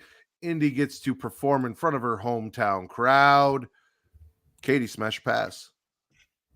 I'll smash for the sheer fact that Indy got that chance to perform in front of her family and everything. It was a good match. I'd ask Vince, but he muted his mic. Vince, smash or pass? I'm gonna smash the match. It was fantastic. Again, agreeing with Katie. Love that for Indy. She had a warm reception when she showed up, and then even after the match, like you got a little glimpse of it before they cut away to the next segment. So it was all good stuff. Loved the match. All four women in that ring, fantastic wrestlers. My only pet peeve, and this is just my own personal pet peeve. It's not a major thing. I need Candice LeRae to get rid of the pixie wings because they look corny and lame in NXT. They look even worse on main roster because at least on NXT they fleshed out this poison pixie character, and on main roster she just looks like a grown ass woman with pixie wings. So okay, so counter to that, my 3-year-old daughter was watching the show today with me. First match, two things that she mentioned, the two things that caught her eye were A, Io Sky's her favorite wrestler, and she associated Io Sky to Io's tag team partners, Asuka, who scared her with the makeup, and Kairi Sane. Also, Kate, every time Kairi Sane comes out, it goes, she's not a pirate. Other thing was, who is the girl with the fairy wings? Candice LeRae. I like her. I like the fairy wings. So while it might not be for you, it has an audience. And I like that rebuttal. Gear that was Chili. Is that the mom and Bluey? Yes. Yep. See the No, little I mean- popper and everything. It's cute. The only part of the gear that I had an issue with was the wings, and fair enough, fine. If there's an audience for it and she capitalizes on that, good to her. Kudos to her. Kudos to the people. I just personally think it's lame. Well, it's not for you. That's the It's thing. for 3-year-old girls, Vince. I'm sure there's a It's lot of for things little 3-year-old girls. girls enjoy that you think are lame. I can also guarantee there's a lot of things you enjoy that my 3-year-old daughter would think is lame. So, like, True. She's a savage.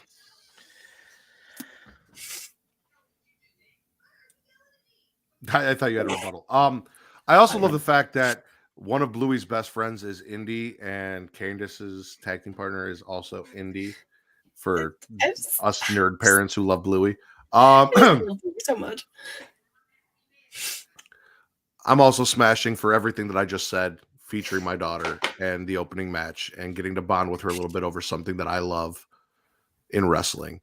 Thank you for that, Candice LeRae. Katie, smash or pass, women's elimination chamber match. Smash. I mean, the women have been absolutely killing these gimmick matches recently. Tiffany Stratton might as well have been fucking born in Australia with how over she was over there. Because Jesus Christ, it was Tiffy time for everybody. I wanted her to hit a prettiest moonsault ever on off the top, but I will take a swanton. I will take that. It was still beautiful. Everyone got their chance to shine. I mean, we talked about it for Kel having a flare up and still going out and performing. Kudos, because I could never. I just loved it. It was so weird, like the sun being out, but like the sun was setting and it was beautiful. So I smashed it. It was great. I know what you're going to ask, Vince, and I will explain it to you while you're answering smash or pass women's elimination chamber. I'm a smash as well. Bianca and Tiffany Stratton for me were the MVPs of that match, with the also inclusion of Naomi. The only reason why Naomi didn't get more of a consideration for MVP is because she was eliminated so early, and then the match continued for such an extended period of time after her elimination.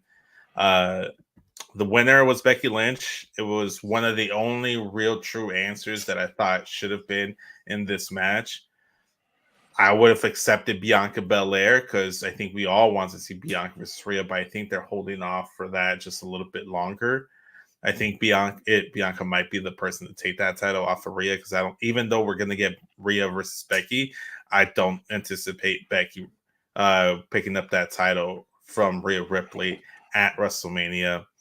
Liv Morgan was one of the final three, which was great. She had a good showing as well. That's why I wanted to win. I didn't. It got down to the final three, and I would have been okay with Liv. I would have accepted that because I'm like, okay, cool. They're telling a story because there's a story that they're trying to tell. The only one with a legit reason to really want to take out Rhea. That's fine. You can take her out. Doesn't mean you're entitled to the championship match, and why I think you should be in that spot. That's neither here nor there. No shade towards Liv. I love Liv. That sounded like a lot of shade towards Liv. No, look, if that was the case, then Baron Corbin would have had a claim to challenge Roman Reigns because he was the last person to pin them. He did. He claimed it all of the time. And he never shut the fuck up about it. And he never got anything from it. Exactly. So just because you got taken out by Rhea Ripley, you pinned Rhea before she leveled up to mommy mode. So look, at WrestleMania, it would have been for a certain section of the fans that would have loved to see Rhea versus Liv. At that point, I'm just like, yeah, Liv's not beating Rhea. Personally, that's how I would have taken it. I would have much rather see Bianca versus Rhea, or Becky versus Rhea. So in terms of the power rankings, that's kind of where it ended up. But the three choices that I would have chosen were there. So shout out to that. The only thing I'm going to take negative about this match, and it's a personal negative that also happened in the men's chamber match. Why is it that on Black History Month, you had one of the two black women get eliminated so early, and then everything transpires afterwards for such an extended period of time. Naomi got pinned after she got all her offense in, and then got removed from the match. It went minutes before we got the next elimination. And who was the first person eliminated from the men's rumble? Oh yeah, the only black man not rumble, chamber. The only black man in the elimination chamber on Black History Month, no less. I was gonna say that this when we were talking about the men's chamber. He took my point. I was gonna get there. It's like that Black. Pissed me off. It did. It pissed me off because like all I could hear in my mind is TC's voice talking about the injustice. I can't wait to hear TC and Ray talk about this tomorrow. I'm tuning in specifically for that, and it's like he's right. And you know what? I see it because, like, obviously with my representation, we get the short end of the stick a lot of the times. You know. I've not seen any horror movies. I mean, that fixed some of that. LL Cool J survived every horror movie he's ever been in. That's true. LL Cool J. Busta Rhymes lived too. True. But yeah, those are my only pet peeves. But smashing overall the women's chamber. Also smashing women's chamber. Becky and Naomi kicked it off. We had Naomi literally on the cage twerking, which Zoe said she loved the glow. Tiffany, as you said, eliminates Naomi. Bianca eliminates Raquel. I missed who eliminated Tiffany. Tiffany again showed the fuck out in that match. Liv, yeah. Cartwheel, back handsprings, and all sorts of shit. MVP. Had a great fucking showing. Tiffany, like I said, eliminated Naomi. Bianca eliminates Raquel. Liv eliminates Tiffany. Liv eliminates Bianca. Becky eliminates Liv and gets the win and moves on. Really enjoyed the women's chamber. Huge smash. Yeah, I'm with you. Like we mentioned it earlier, just like shout out to Raquel. Eczema, it's no joke. For that and that only. My fiance has eczema, so you know, like it's not like a piece of cake. It's not a walk in the park. So kudos to that. But we don't claim her still, Justin. So let's move on. We still don't claim her. Judgment Day versus the New Catch Republic for the tag team champions. Katie, smash or pass? I'm smashing for the sheer fact that my tweet was funny as fuck about this match. I didn't see it. You didn't see about his fingers? His finger? Like the pun. I thought of game. that off the dome early as Pun fuck gun. this morning. I was very proud of myself.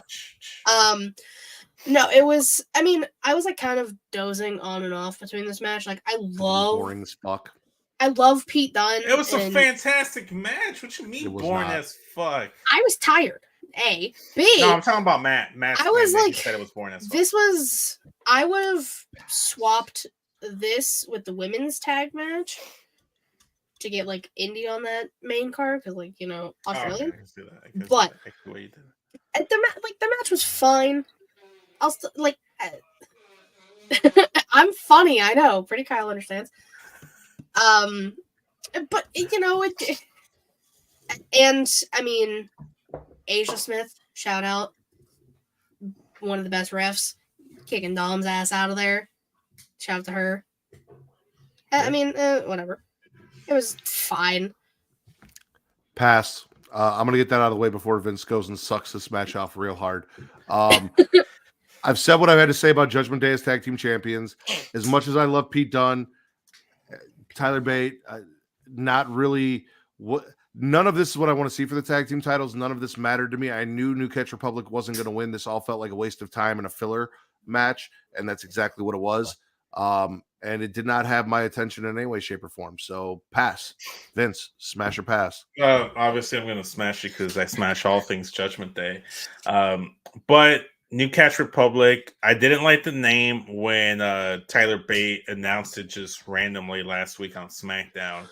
Then when they made their entrance, I still wasn't really feeling that. But as it went on and the match progressed, and I kept hearing New Catch Republic and then crowd chanting Catch Republic, I loved it. The fans were. Here's the thing: you may have thought it was boring. It was not for you. You thought it was predictable, foregone conclusion. Katie was dozing on and off, and might have swapped. She it was with the women's tired. guy. In her defense, Yeah, she was understandably so. Understandably so. I'm not criticizing or putting faults on anyone, but the fans that were like had a full night's sleep, were well rested, in attendance, were going off for this match. They popped hard for the airplane spot with Tyler Bate. I thought it was very entertaining. I thought it was very like enjoyable to watch. There was very intense moments, even though I didn't believe that Judgment Day are going to lose these titles until at least WrestleMania. It was a fantastic match, and I wouldn't have switched it out for anything. I would have just included the Kabuki Warriors versus The Way on the main card and removed the Waller effect. That's what I would have done. But then you don't get Grayson Waller on Australia. Maybe you put him on the kickoff show, but then do you put Cody Rhodes? It's a long thing. But smashing the undisputed WWE Tag Team title match, fantastic. What the fuck was that blackout? When Dom got like kicked out, like the screen went black for a while. Kenny, for your thoughts, was streaking. And that's what I read on Twitter. No, that's actually not. I think what actually happened was the entire front row was flipping Dom off. So Fair. I had to cut that shit real quick. That's what I saw from, I don't remember who, but I saw from somebody. They had to cut because a fan really off color chants and the yeah. entire front row flipping him off. Wait, what kind of off color and vulgar shit was he saying to Dom? Because there are lines that can't be crossed. Not he, the whole front row of the crowd, maybe more. Most of Australia. If it's just fuck you, Dom, that's fine. But as long as they didn't say no off pocket shit, got finger. Wait, what? He's just talking about my pun. I didn't see the pun. I didn't see the double in there initially. Okay. Somehow we should incorporate finger in there. Somehow we should get Finn Balor and Ricochet in a tag team if we're fingering people. Just saying. Vince brought it up. Katie, the Waller effect with Cody and Seth. Smash or pass? Is there anything in between smash or pass? Can I get the or? Because like it wasn't necessarily needed. Cody got more pyro than like everybody combined. Because he deserves it. It's fair. Seth came out with the Prince glasses, not the Patrick Clark glasses that people keep fucking saying because they're all stupid. Prince. Uncultured. You're all uncultured swines. Joss is still going. I love it. The only thing, like, again, it was long. Okay, it's probably leaning more towards pass. It was long as fuck. I was exhausted. We didn't necessarily need it. Cody just called out Dwayne for a singles match, which isn't gonna fucking happen. Like, it's more than likely going to be a tag match, whatever. Tension between Grayson Waller and Austin Theory, because Grayson Waller's about to drop some news, some exclusives in his home country, and Austin Theory's bitch ass, wannabe rock ass, took the mic and started spewing shit. And then he got beat up, so like that's kind of fun. But yeah, I guess I'm leaning more towards pass. Yeah, you talked yourself into that one. I like it. I did. I really did. Vince smash or pass. So I'm gonna pass it as well. Katie mentioned it. The only things of note was Cody calling out Rock, which if they had the singles match, cool, but it's not gonna happen anytime soon. Austin Theory and Grayson Waller having some friction because they've kind of felt weird because first Theory comes out, talks shit about Australia. Out comes his heel tag team partner. He's like, I love Australia. Australia is great. Which obviously you're in your home country. You're feeling the vibes, right? And then at the end there, gets the mic snatched from him from Austin Theory right when he wants to have like, there you heard, you guys, like big announcement here only on the Grayson Waller effect. Then Austin Theory gets attacked, and then Grayson Waller just lets it happen and watches it happen. So could we be seeing them do a program with each other, and maybe Theory turning heel on Grayson Waller, but then Grayson Waller works best as a heel. So I was more confused about it. So I'm passing just because all of that could have been just removed. Didn't really need it. What? The puns in I'm the just chat? loving it. I'm just loving it. The only things worth note, and then you literally talk about everything that happened in the segment. So the entire segment was worth note. Smash. Pass. Here's why it's a smash for me. Everything you guys talked about. First off, Cody challenging The Rock to a 1v1. Seth being like, listen, Bloodline some bitches. It's never going to be a 1v1. I'll have your back.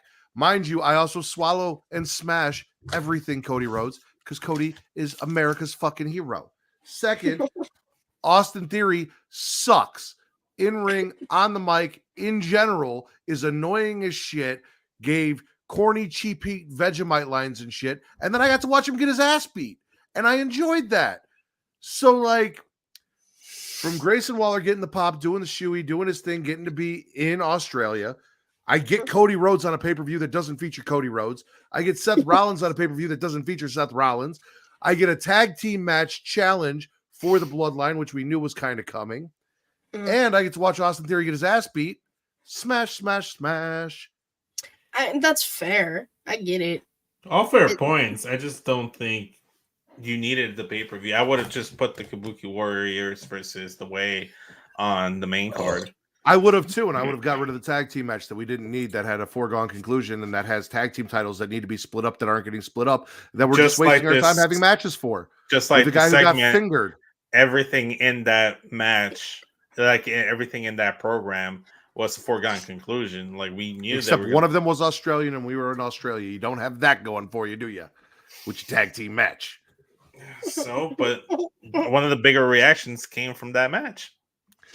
That'd be like taking Damian Priest off of the Puerto Rico pay-per-view. Listen, I'm gonna talk about that shit once we get to the main event, but we'll get there first. Weird, but okay. Katie, smash or pass? Men's Elimination Chamber. Smith. If Randy actually hurt his back again, I'm gonna lose my fucking mind. Point blank. Period. He's selling too well. If he's not actually hurt, I'm scared. Every RKO. Any move. It's like Randy can't be hurt right now. I just got him back. I was going through it at like 7 a.m. this morning, 8 a.m. whatever. I was going through it. I don't know when the fuck Logan Paul got a marker, but he was drawing on his thing. I didn't even notice until like after the fact. And then Kevin Owens just beating people up. Bobby also looked like he got like really hurt, which could also be why he got eliminated first.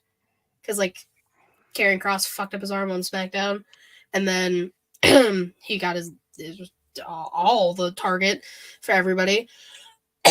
Oh, and he speared Logan Paul through a fucking pot. That's Bobby Lashley's my hero right now. Salute you, sir. And Drew McIntyre is an evil man and the only person from Raw, so of course he was gonna win. But like, I'm not mad at that. Conclusion, but you didn't complain about that, Matt. But okay. Whoa. I haven't even talked about the match yet. Whoa. I didn't complain about a match I haven't talked about. Anyway, Vince, smash or pass? Men's Elimination Chamber. I'm a smash as well. I thought it was a very well executed chamber match. Again, the only thing one of the only things I didn't like about it was Lashley getting eliminated first. It looked like he was injured, yes, Katie, but I'd argue that was part of the story because they had to make it seem like he was injured. That's why they did the whole story on SmackDown with the injured elbow. So there's an excuse to take him out of the chamber, open the door, and allow player hater nominee AJ Styles to come in and fuck over LA Knight. This man flew all the way to the other side of the globe on the flat earth that he somehow believes he got there just to fuck over LA Knight. Like, look, he probably won't win player hater of the year. Shout out Young Kings Wrestling. This is your thing. You coined it. But man, he's got to be a nominee for that. He's a nominee just for that. Contention. Yeah. So there's that. Randy, I don't know if he messed up his back legitly or it was just really good selling. I thought it was legit the entire time he just pushed through. Then I saw people say, "Oh, yeah, that was such good selling." So maybe there's a middle ground there. Maybe there's an in between. He got legitimately hurt and then used that as a story beat because it was a great story beat throughout the match, right? And I feel like if he was hurt, maybe they would have checked on him, or maybe he would have just been like, I know I'm at the end of this match, I know, but we're gonna have to rework this, and then just called an audible and had someone cover him. But that didn't happen. So so he probably just pushed through if he did get legitimately hurt. Love KO fucking up Logan Paul. Logan Paul was one of my favorite things of the entire Chamber match. When then they're just completely fucked him up. There was that one part where he did like that pump handle, like drop, like on his knee. Looked like he just dislocated his neck. Loved all of that. It's great shit. Kevin might not have won the match, but he definitely won us over by that ass whooping he gave Logan Paul. And then again, Randy Orton, RKO's out of nowhere on Logan Paul and everyone. Fantastic match. I loved it. I'm also going to smash. However, it was not as good as Women's Chamber. It was predictable as fuck because the only person from Raw that was in the match won the match, challenged for Raw, which I can't be mad about because that's the way it fucking should have been. No one from SmackDown should have even been in that match. Neither here nor there. AJ coming in, fucking up LA Knight, setting up for something. Good shit. Here's the thing with Randy Orton, guys. He is that damn good that it could be selling. It could be legit. If it's legit, he's going to push through that shit because he's motherfucking Randy Orton. But he's also so fucking good at what he does that he can sell it and make you believe it's real in everything that he does because he's so fucking good. We'll never fucking know unless, of course, they say he's out. All of that. The only thing, Drew getting the win because Logan Paul exists kind of sucked for me as well. But it sucks because it might set up Randy Logan, and I don't want that. I don't want that at all. But I think that it protected Randy in the end. Yeah. I'm not going to assume that Vince is going to do what I think he alluded to doing. However, I'm going to set this up. Ladies and gentlemen, the only world championship on the line in this match, in a singles world championship on the line on this entire pay-per-view, the women's world championship, your women's world champion from Australia, Adelaide, Australia, Rhea Ripley defeats Nia Jax in the main event of Mommy's pay-per-view in Mommy's hometown. Mommy, oi, oi, oi. Katie, that could be a title. I don't even have to ask. Smash. I told Matt, I don't even know if we were live or not, that I was getting emotional for Rhea. Because you could tell as soon as she came out, she was holding back tears. Let it out after the fact, and it was beautiful. Had the flag on the back of her vest, looking gorgeous as ever, because she always does. Her gear, mwah, mwah, mwah, mwah, fantastic. I give Nia Jax her flowers. She kicked ass in that match. She put Rhea through fucking hell. I give her all the props. I was like, now see, like, Rhea's gonna win, but like they're really gonna like make her work for this. That's fine, I guess. Sure. Rhea was pulling out moves I ain't never seen her do before, so that was kind of fucking cool.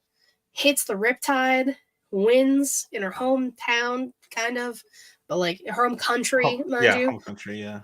But like, it was the one of, once we got past the women's chamber, I was like, I'm literally just staying awake for Rhea Ripley right now. And I knew it was the main event, so I was struggling. But I absolutely love the match. It showed that Rhea can be knocked down, but she will get back up. And it did what it had to do, and it put Nia back into that spot she was in before all the shit went down a few years ago and before she got fired.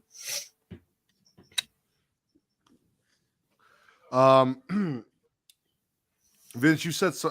I agree. Mommy, oi, oi, oi. Perfect title. Love it. OI, just in case. I know. I wrote it down. Maxie, get the fuck off of there. Also, Well, we may or may not have picked a thumbnail, which I will talk about when I do my Smash or Pass. Alternate idea that you didn't have in there. Well, I'll just wait. Vince, Smash or Pass. Okay, so first and foremost, Smash, because Rhea Ripley won and she looked good doing it. Fucking fantastic. Good solid match. This to me was probably the most foregone conclusion match in the entire pay-per-view, aside from the Kabuki Warriors versus The Way in the kickoff show. So I didn't care as much about the actual stuff that Nia was doing, because it's like, I don't give a fuck. You're going to lose anyway. Rhea's going to win. Like, they're not going to not give her that win. But it was a fantastic match. The stuff that I saw, everything, good shit.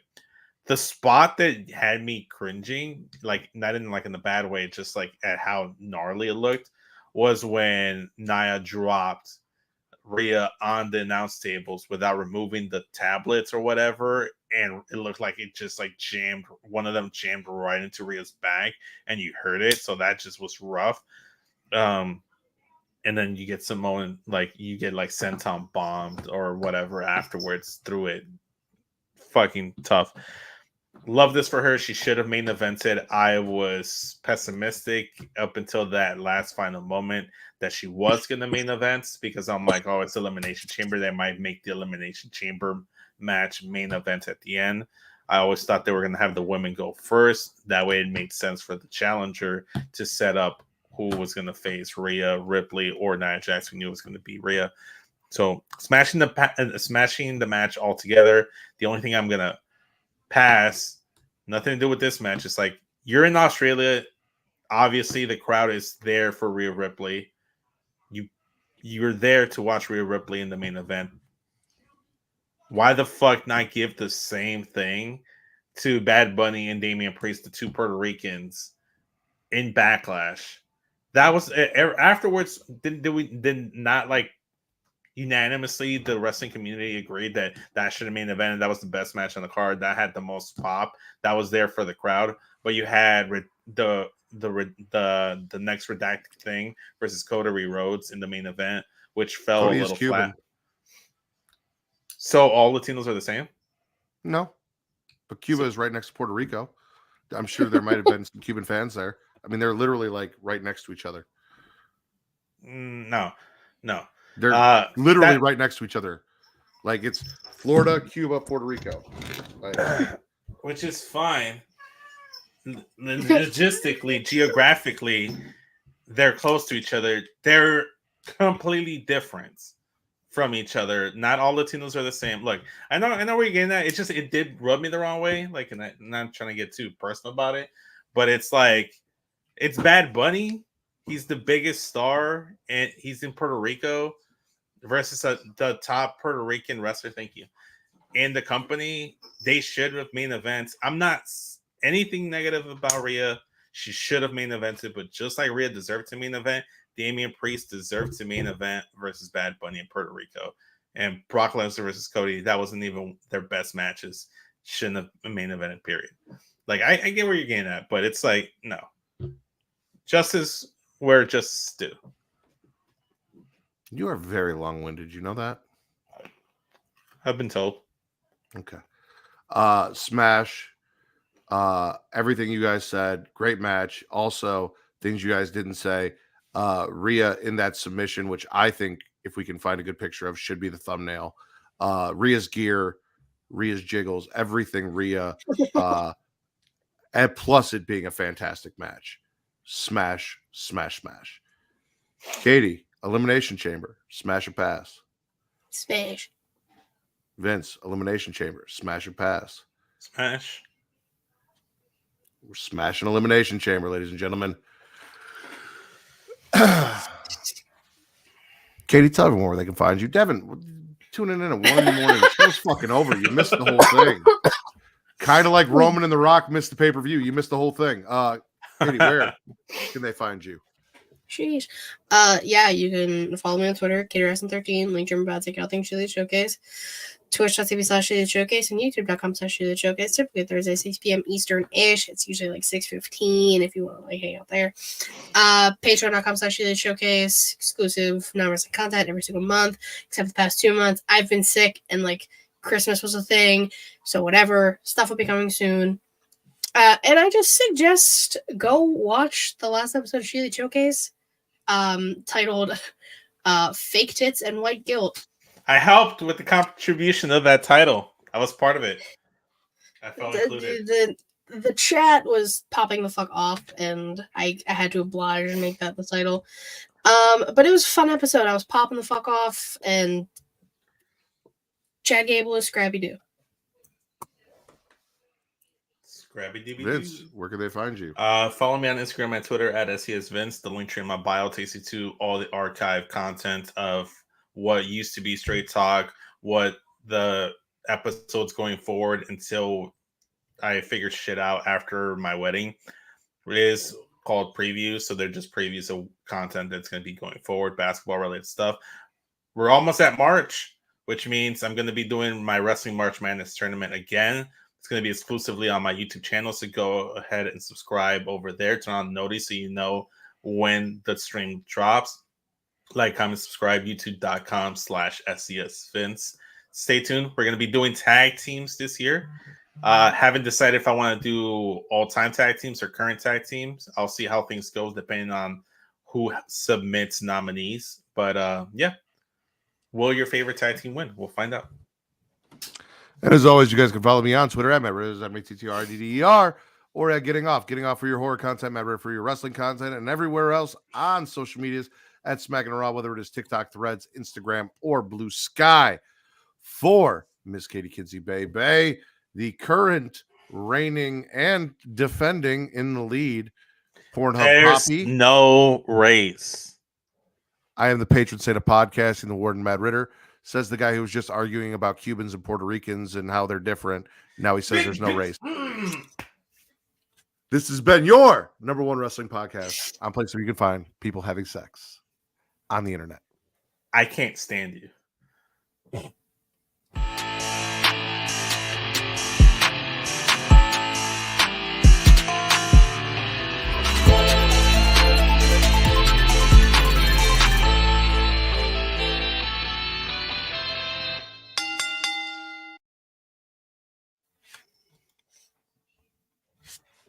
Not the same.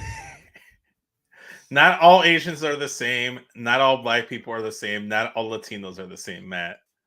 I agree 100%. All I said was Cuba was next to Puerto Rico, which is a fact, and that a Cuban main evented that pay-per-view. I did not say that makes him Puerto Rican. I did not say that was I just said two things, and you took it where you wanted to take it. Like Thea Hale with JC Jane's dating advice. Yeah. No, JC Jane is sabotaging Thea Hale's relationship. No, JC Jane is giving Thea good advice. No. Thea just doesn't know how to take it. Disagree. Anyway, I lost my train of thought there. Oh wait, got it back. I was actually enjoying Sheely Showcase because I was watching in the car because I was waiting in the car while Melissa was getting her nails done. She was getting a mani-pedi done. We went all the way to like Skokie or Niles, or maybe they're the same thing because they're right next to each other, Matt. So they basically are. Nobody knows where Skokie begins and Lyle ends. Yeah, whatever. I went to a bookstore and stuff like that. Had all this cool shit. Ended up finding an old copy of my Need for Speed Underground that I couldn't find, and I thought I lost, so I picked that up. And I was playing Pokemon Violet. Is that the new ones? Scarlet Violet, right? Violet and Scarlet, yeah. Cool. Yeah, so I decided to pick up Pokemon Violet for the first time since like it dropped. I haven't played it at all, so I was playing that while Katie was over here talking about like wrestling stuff with Savannah and stuff. So wrestling stuff, wrestling related content. There you go. Yeah. You gotta work on your phrasing because when you say things like "I actually enjoyed Sheely," it makes it sound like you don't normally enjoy Sheely. Savannah has a lot to do with it. So Savannah sometimes goes off on stuff that I like and or don't like, and it's like I'm a tune out. Katie's fantastic. Savannah's been pretty good lately. Like She really has, entertaining lately. she has. And agreeing with me a lot. I was gonna say she's been agreeing with you. I think that's why you're saying it. Is what it is. Probably. What you missed in the show, Vince, was that entire thing was just me dropping Nickelback songs. The whole thing about Ric Flair was just me. I had a list of Nickelback songs in front of me, and I was just turning them into a promo about Ric Flair. And prior to that, when I brought up Math and Nickelback, I was dropping Nickelback songs. Like, this is how you remind me. I don't know that many Nickelback songs to have. Well, you need to get on your Nickelback. Okay, I'll go get my Nickelback. Oh, by the way, speaking of getting back, I got back into like buying Funkos, which Melissa isn't happy about. But I started because I saw that they had the Torn Titty Cody Rhodes Funko. Even though he's Cuban, not Puerto Rican, and I don't know why you'd mistake those two things for the same thing. Because there is no race. What the fuck are you talking about? I ain't confused shit. What? Oh, there is no race. There's no race for the Pornhub Poppy title. Does it even fucking matter who's Pornhub Poppy anymore if we're not even going to be acknowledging Pornhub anymore? I don't know if we are or we aren't.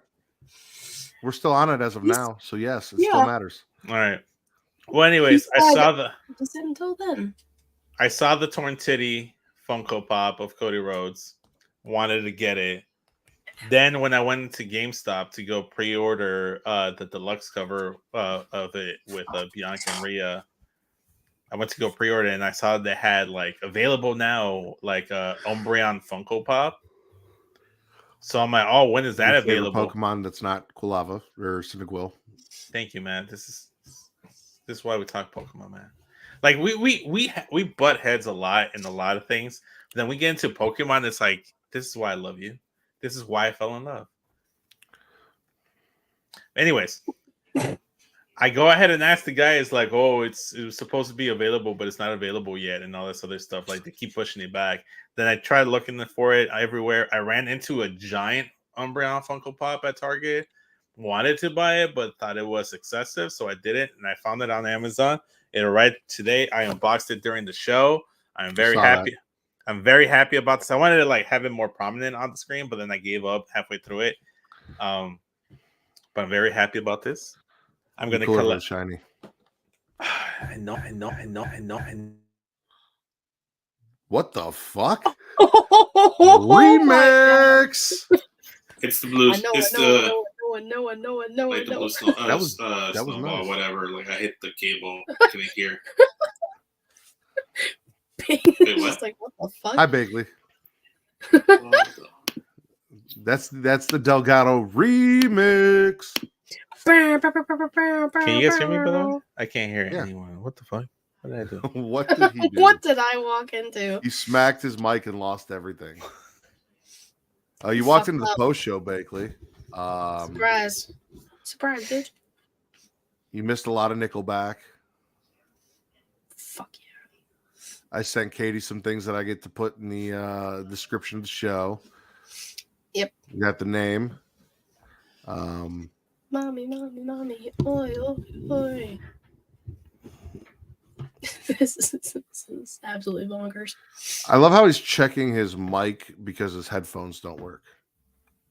Unless they're plugged directly into his mic, which I get you can do, so maybe that's why. But like joking, don't mind me. This is what happens when we stand together. I fucking love Nickelback.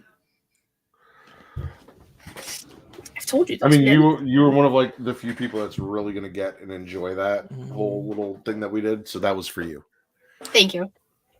I appreciate it. I fucking love Nickelback. This is. Listen, I got my puns out. Whoa. What do you mean? Which music video? Which music video? Are you prominent in it? We'll have to cut this out. We'll have to end the show so we can watch it. Yeah. because that'll definitely get this shit taken off. Yeah. Oh, he left.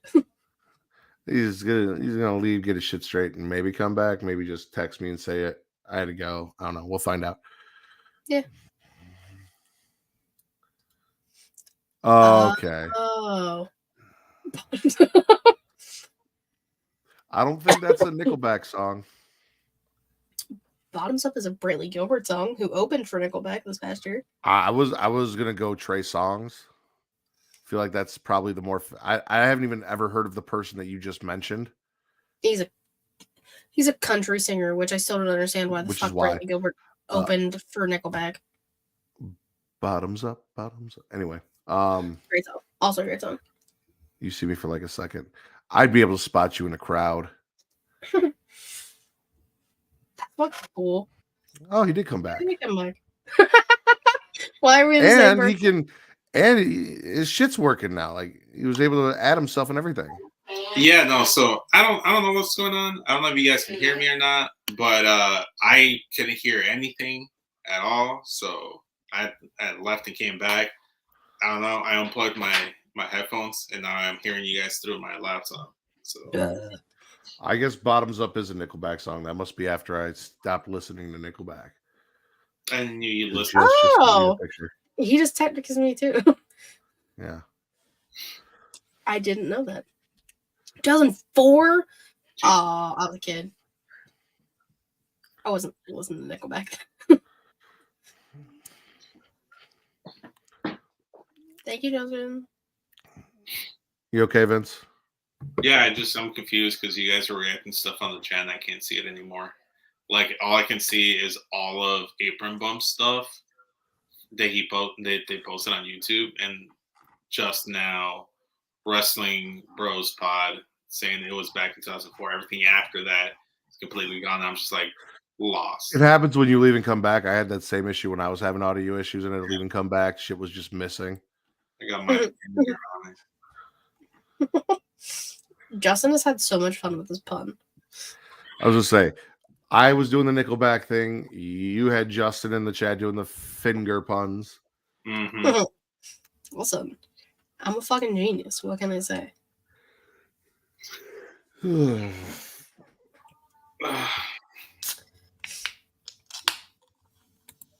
got a Harry Potter reference in there. Me? We did. Oh. No, we, not you. I wasn't gonna say I was gonna say we. I was gonna give the whole group credit, but since you're trying to steal it, you guys kept talking about killing Ric Flair. I got the Harry Potter reference in. Hey, I'm trying to get a point. John and Caroline have one each. No, we had so. Okay. I listened to Young Kings Wrestling. Wait, hold on before you go. It's a theme with all of our crew, right? So I listen to Young Kings Wrestling. They go on about Judgment Day, and then I hear TC say enough about Judgment Day, and then mention Rhea Ripley, which again, I feel like Rhea's not part of Judgment Day, but there's that. And then on Get Your Podcast, Justin, it goes on a whole rant about not shaming people for not knowing who wrestlers are, and he's like, but if you don't know who O'Shea Jackson is, that's on you. Like, shame people for not knowing who. And again, fair point, and TC made it in the chat, but I just thought funny, right? Vince today says, we don't wish harm on anybody. And then the two of you keep talking about how we need Ric Flair to die. I just want a point. I understand. I have written. I got money on the line. I put down finger gun, pun gun or whatever. Flair the Golden Snitch. Mommy, oi, oi, oi. We already agreed. Mommy, oi, oi. No. Because last week you hit me up like, what are like all the possible titles that you were going to description? Well, what I did this time, because we didn't really talk about possible titles, is I text Katie, and what I text her was Peter North Size Load, Nickelback song, and Dead Dad's Club. Okay. I was just writing down what I had in there because we just talked about Ric Flair being the Golden Snitch for Katie, if she somehow got that point. I want And then the to- finger gun. Finger gun. What gun? mean- what gun? Finger pun gun. Wh- It's a pun I gun. don't remember finger pun gun or finger gun ever being said in the episode. Finger and finger puns, which I also sent Katie, but I where is the gun coming from? This is the tweet that I sent 19 hours ago at 6:27 a.m. Looks like Finn may have injured his finger. That was it. And Justin took it and ran. Finger pun. There you go. Boy, I love the OG Scooby-Doo cartoons, especially when But- Batman and Robin show up. So That's so so for random. you, for the description of this episode when it drops, Peter North size load. Shout out to Apron Bump for putting that in the chat. Nickelback songs, Dead Dad's Club, finger puns, no guns, Guns up. and Deadpool's Golden Snitch. When you put my only request is when you put finger, can you make Finn all caps? Please. As he types. He's putting it in the notes. No, I'm just Thank texting you. it to Katie. Oh, Those he's are a- the notes. Thank you. Because that's how I tweeted it. I might, depending on which picture we use and how to fit it. I just go mommy, mommy, oi, oi, like that one sign. So just remove one mommy and one oi, even though I know that's not the complete saying, but just so it fits better. But it's a chant. It's I not a know song, it's it's a a chant. I know it's the chant. However, I sent you a picture and I feel like you should be able to fit mommy, mommy, mommy, oi, oi, oi, right there on the mat below them. at the Well, bottom. my phone died right as the show started, so I haven't been able to see anything. So once I turn it on after I charge it for a bit, I'll take a look at it. It's not in 8K like you like it because I screenshotted a GIF, but Mm. Sometimes at least you know what I'm looking for. I know what you're looking for. I know exactly what you're looking for. I'll look for it too, but I'd rather use the higher like If quality. it's not that, it's Rhea mounting Nia Jax, which also had a great shake when she dropped into that pin. There's a lot of great shakes out there. Just fucking Mhm. vibrations. That whole match. She's a beautiful woman, I'm telling you. Now I want a milkshake. You said shakes. I want Okay. milkshake. I want ice cream. Maybe I'll make a milkshake. You want to come do some trivia with us, Vince? I can tomorrow. We're gonna go to church. One of the pastors that Melissa wants to marry us is retiring and is gonna have his last mass tomorrow. So we're gonna go there and try to see maybe he can still marry us next year. If what? At night? You're going at night? We're gonna go in the morning, and then we might spend most of the day with her parents. Or I'm leaving the Sunday open to her, so I'm gonna say no. I've already done enough pocket. I try to like limit Smackin It Raw, Get Show. That's it. Maybe squeeze in a podcast here and there, like every other week, but I can't do this week. I'm so very confused by this conversation. I'll get back to it. 22 minutes, Just. So I asked about trivia, which has nothing to do with us recording if you have to ask, which is also done at 9:30, 10 o'clock at night, which means you should be free if that were the case. Because you're not going to see a pastor at 9:30, 10 o'clock at night. And if you are, you're not going with Melissa. You're going to ask for forgiveness for the sins you are about to commit. Neither here nor there. The trivia would be next Sunday or not next Sunday. It'd be like for getting off, but like Easter. a month from now. March 31st. Yeah, actually, it would be Easter. It's Easter. Easter Sunday At night. For at night. for where? For getting off. Getting off? I'll get back to you because I don't know a lot of trivia for horror, and I'm assuming that's what we're going to cover in the trivia. So I might just do terrible. Look at you. But so the concept is going to be there's going to be horror trivia, and it's not specifically horror movies or TV shows. That'll be a category, but it'll also deal with like paranormal terminology and things like that. It'll deal with some historical horror facts, stuff like that. There's going to be a mix.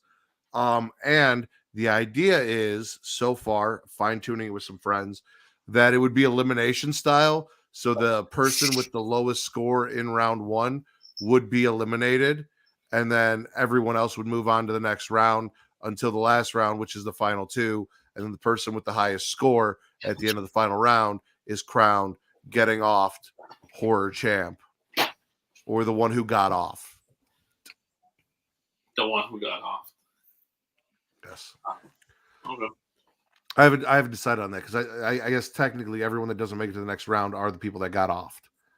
So maybe like I do a kind of like Pitch Perfect cut off, got off. Okay. I like it. We'll see. It'll have to be like, Tommy, if you want to come through for trivia on Easter, you are invited. You probably won't make it out of the first round, but you are invited. He didn't do terrible. He did not. You were correct. He got, but I'm also he got throwing some. in, yes, for real. You are invited to trivia, bro. Pitch Picture, love that movie. What? He meant Pitch Perfect. I know what he means. I love Pitch Picture too. The second one? Yeah, the second one's good. So, as I move my Funko right now, I realized that it looks like it's kind of like in here a little, and then the back right here is a little like creased. So now I'm less happy about this Funko Pop, and I might go search out a better conditioned box. Random, Sure. yeah, but Well, I mean, you're a sneaker person. You don't like creases. I get it. yeah, exactly. I open everything and take it out of the box. So like So all your Funkos are open? they were, now they're all in storage except for what's there in that case. I put them all back in when I put them in storage, and then I just stuck them in a baseball bat case and hung them on the wall. Fair enough. But they've all been at some point, one point or another, they've all been taken out of the box. I feel that because I want to collect all the evolutions, including Eevee, but I don't want my Umbreon one to be like damaged, so I want that to be like the better quality one. So I might search out for another one and then return this one to Amazon or sell it. We don't have Tommy, we don't have an official guest list. You actually were mentioned before this, specifically in the chat. I said, I know Tommy will come through. So I have Tommy and Katie so far as contestants for sure. Justin is only interested in doing getting off episodes that he is interested in doing. He just refuses to admit it to me. So he pretends like he's busy every Sunday for the shit he doesn't want to do. But I love him anyway. Like magically free for Resident Evil, but everything else he's too busy for. And it's cool, Just. You can just be like, hey, not interested. I pass. You don't have to make up fake plans. I love you anyway. Why are you coming for Just right now? Oh boy. Now there's conditioner. Now they're conditioner. Yeah, one fucking conditioner. You don't fucking normally use conditioner. two. Continue. I'm Okay. scared. While he's getting his thoughts collected there, hold up. It just says, hold up. To be fair, I purposely said I want Mondays off at my work. Huh? They haven't given them to you though. He's saying that he has to work Mondays. That's why he's not free on Sundays, because he has to get up early to do the show. Yeah. I'm just fucking with him and giving him shit because he's missed like the last 7 episodes. And So you like to give shit to people that have poor attendance on your shows. that is 100%. That is kind of the gimmick around here. So if Katie, for whatever reason, goes on the spree of like missing 6, 7 shows in a row, you're gonna give her shit too? Well, here's your issue with that. Even if she misses Smackin It Raw, she has not and has vowed to never miss an episode of Getting Offed. It's our show, not his. It's Also our shows show. up every Monday for the Creation Conversation. Not So, anymore. like, she's got 3 shows that she can bank all of her built up shit on. Bah, bah, bah. So, okay, let's put you in a tough spot now, in a hypothetical tough spot. Let's say she's unable to podcast, period, for an extensive, like maybe 2 months. Are you still gonna? What about that? Depends on what the reason. Like, if it's I took a nap and forgot to wake up and showed up 15 minutes late, yeah, absolutely gonna give her shit if she shows up 15 minutes late every day. If she ends up being busy and can't make it, or tells me that she's moving and she's not going to show up and then keeps showing up when she says she's not going to show up, yeah, I'm going to fuck with her and give her shit. If she has, I don't know, an illness that has her hospitalized, probably not going to fuck with her. It all depends on the circumstances. Well, It's yeah, circumstantial. Yeah. And I'm only giving Justin shit because he's core 4, but he's the one core 4 that shows up the least. You know what? Because of work and he's busy, and that He's is still fair. core 4. That is fair. Still core 4 at heart. Wait, I might as well. Wait, you were hold giving on. Wait. you were giving Rick a hard time for a while there when he wouldn't show up. I give Reek a hard time every fucking episode. I talk about how I never know if Reek is fucking showing up until I say I don't know if Reek's showing up, and then he appears. It's Absolutely. like magic. We talk about this every time. I did see your condition. You will bring Hector if I bring the rack. No. Maybe we'll see Post-show. about the rack posting trivia. No. Latino. It's a maybe. What? What? He's saying Hector. I'm not sure what that's in referencing to, given the context. Oh. I was assuming that Hector was his alter ego as well. It is. Yes. It is. It's Hector And Latino. it's- Tommy, Timmy, Hector. Hector just has a cowboy hat. I don't necessarily That's know that literally he's it. Latino. So it's Hector, not Hector. Correct. Okay. Honestly, true. Tommy, I haven't even met you, let alone Hector. Like, no, let's meet Tommy first, and then we'll meet your alter egos. See, look, right there. So There's your honestly, proof. He kind of gets it the worst because it happens during the episode. Literally every episode. Matt gives him shit. And he comes back for more? He's a glutton for punishment. He knows it's all in good fun. He knows I love him and I'm not serious. Just knows I love him and I'm not serious. You know, listen, if anybody is a glutton for punishment and if they're taking me seriously, it's you, Vince Delgado. So Is obviously, that- you know I love you and you don't take it serious, or you're an extreme glutton for punishment. One of the two. It's his kink. We know kink shame. Because as much as I do love you, as much as you are my real life friend, no one gets more shit on any podcast I host than Vince Delgado gets from me. Unless it's a podcast that I'm on with Travis, in which case Travis gives me a lot of shit, and then you're like, all right, let's ease up on Vince a little. To be fair, though, you still get more shit than anyone else. Whether it's from me or Just Travis, regardless. you still get. So what you're saying is I should stop podcasting with you and Travis and avoid the verbal jab. I mean, I already assumed when you made the move to get you that was in your plans. You just hadn't fully committed yet. So I feel like you just have separation anxiety, or you have. I do have a lot of co-hosts that decide to just up and leave me randomly. Travis, Eric, you, and then but you keep coming back for the abuse. You're like, Matt's been mean to me. I need a month off to reset. I need a month off to plan a wedding. I need a month off for this or that. But then you just keep coming back. Maybe Sometimes you take a month off and you join a whole new podcast, and then you come back. You know, maybe if you went to wrestling shows with me from time to time and actually spent quality time together outside of the confines of StreamYard and Zoom, maybe I'd show up a little bit more. I'm sorry. He is a whole ass child. And I have That's a kinda whole ass partner here, and I have a whole ass life too. Yes, you have a child, but you having a child does not make your stuff any more extensive and hard to work on. What? Absolutely does. I know you're not telling someone that you have a whole ass thing because we just fought about who doesn't clean. Oh. Also, to that point, I cannot just leave my child and have her be self-sufficient and okay and go to a wrestling show. You can leave Melissa at home. She can feed herself, take care of herself. Obviously, she's the one doing all the cleaning. So, like, you're not doing your chores. She'll be fine while you're out at the wrestling show. Zoe Not the can't do that. 3-year-old.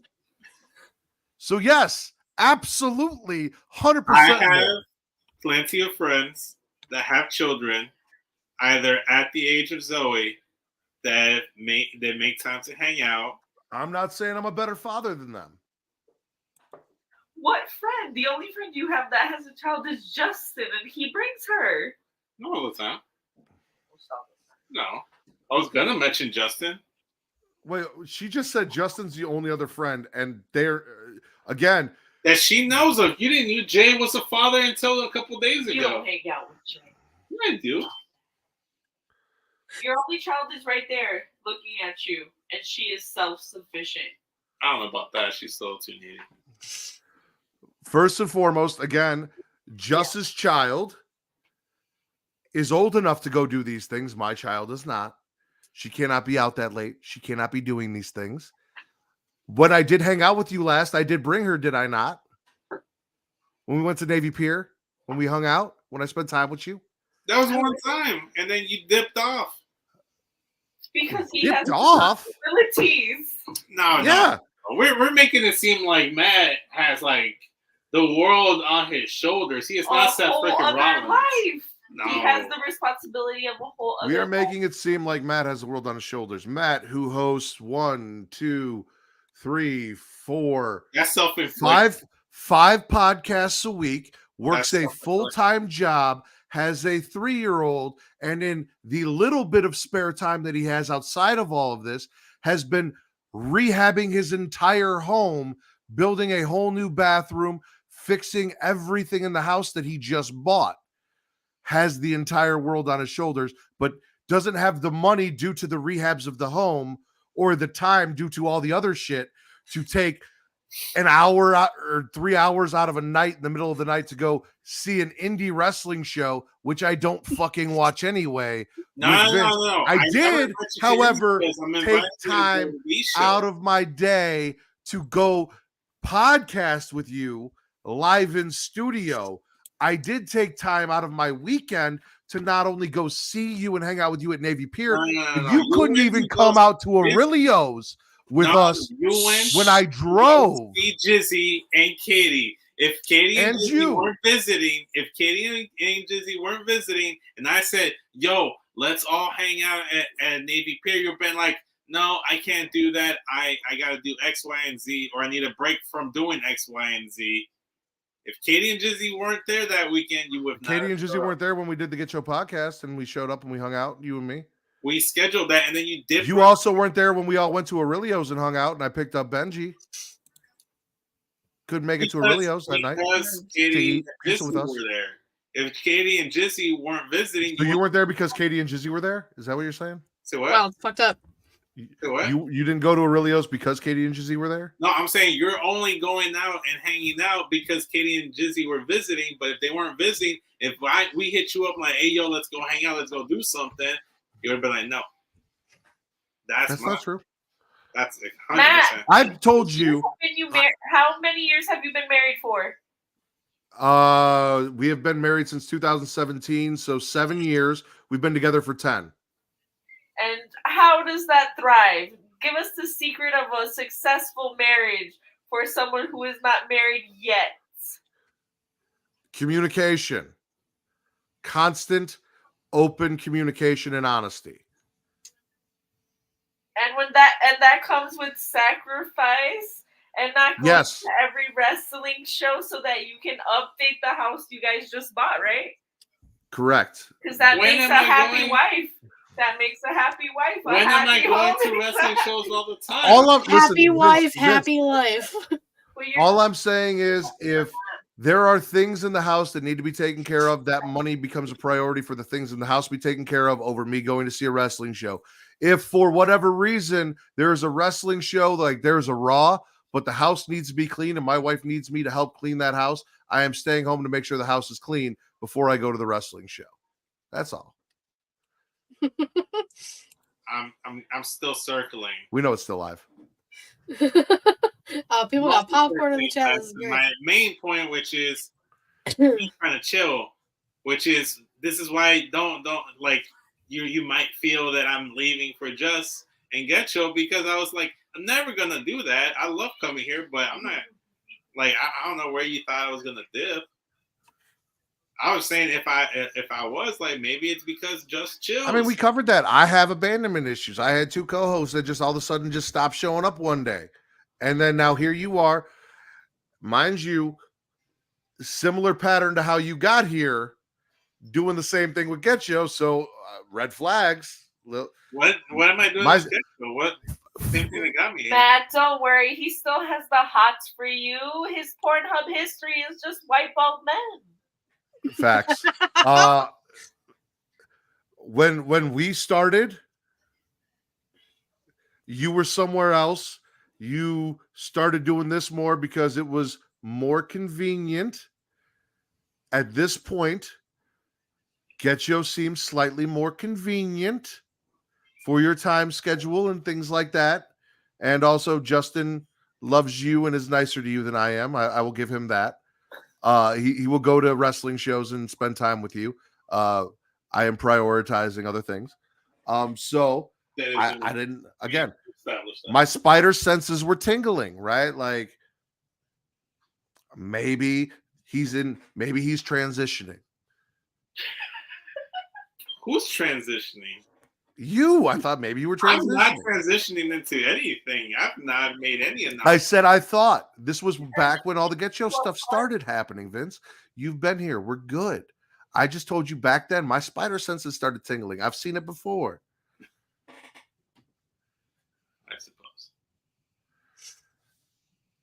However, I will never prioritize going to a wrestling show with you over spending time with my daughter and my wife. I'm not saying going to a wrestling show, period. I'm just saying, like, yo, let's go chill. Let's go do something. The only things you have ever asked me to go do is, hey, I'm going to this wrestling show. Matt, are you going?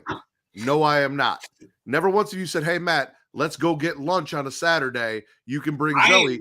I absolutely will. We collectively in the Get Show podcast, every single past member and have you all volunteer to all go watch the Royal Rumble at your house because you don't never want to go out and chill, and you didn't want to do it. Matt just wants you to invite him on a date, okay? Okay, so hold on. You and every member of the Get Yo podcast. Yes, we invited ourselves. Only two of which I actually talked to because your boy that also has a kid doesn't fuck with me and has never showed up to a single episode I've been on. Who? Jay. He doesn't have a kid. You just said Jay had a kid 10 minutes ago. Jay Thunder, not Jay from Get Show. Okay, well, anyway. There's too many J's. Neither here nor yeah, you got to specify. We were talking about Get Show. Anyway, you invited yourself to my house. I need to talk to my wife. Well, she may know you. She's not going to let 4 fucking strangers that she doesn't know into her house for the first time she's ever met to spend hours in the house. What? 4 lovable Asians. How can you ask Doesn't matter. ask Melissa if she would. No, I don't like strangers in my house. 4 lovable Asians is the exception to the rule. But she doesn't know them. Like You in don't Kate's case, she doesn't know them. You met them all. I met them once. It's So? not like I'm gonna open my home to randos. You met Ben last night and you'd open our home to him after one because experience. it was a one-on-one experience. I don't know. There was more one-on-one experience with me and Ben than there was anything with Because you. I need you to take the big fat L that Matt's trying to hand you, because that's what you're gonna get is a big fat L. No. Damn. Got him. So, mind you, she said she would not open her home to randos that she's maybe only met once in a group setting.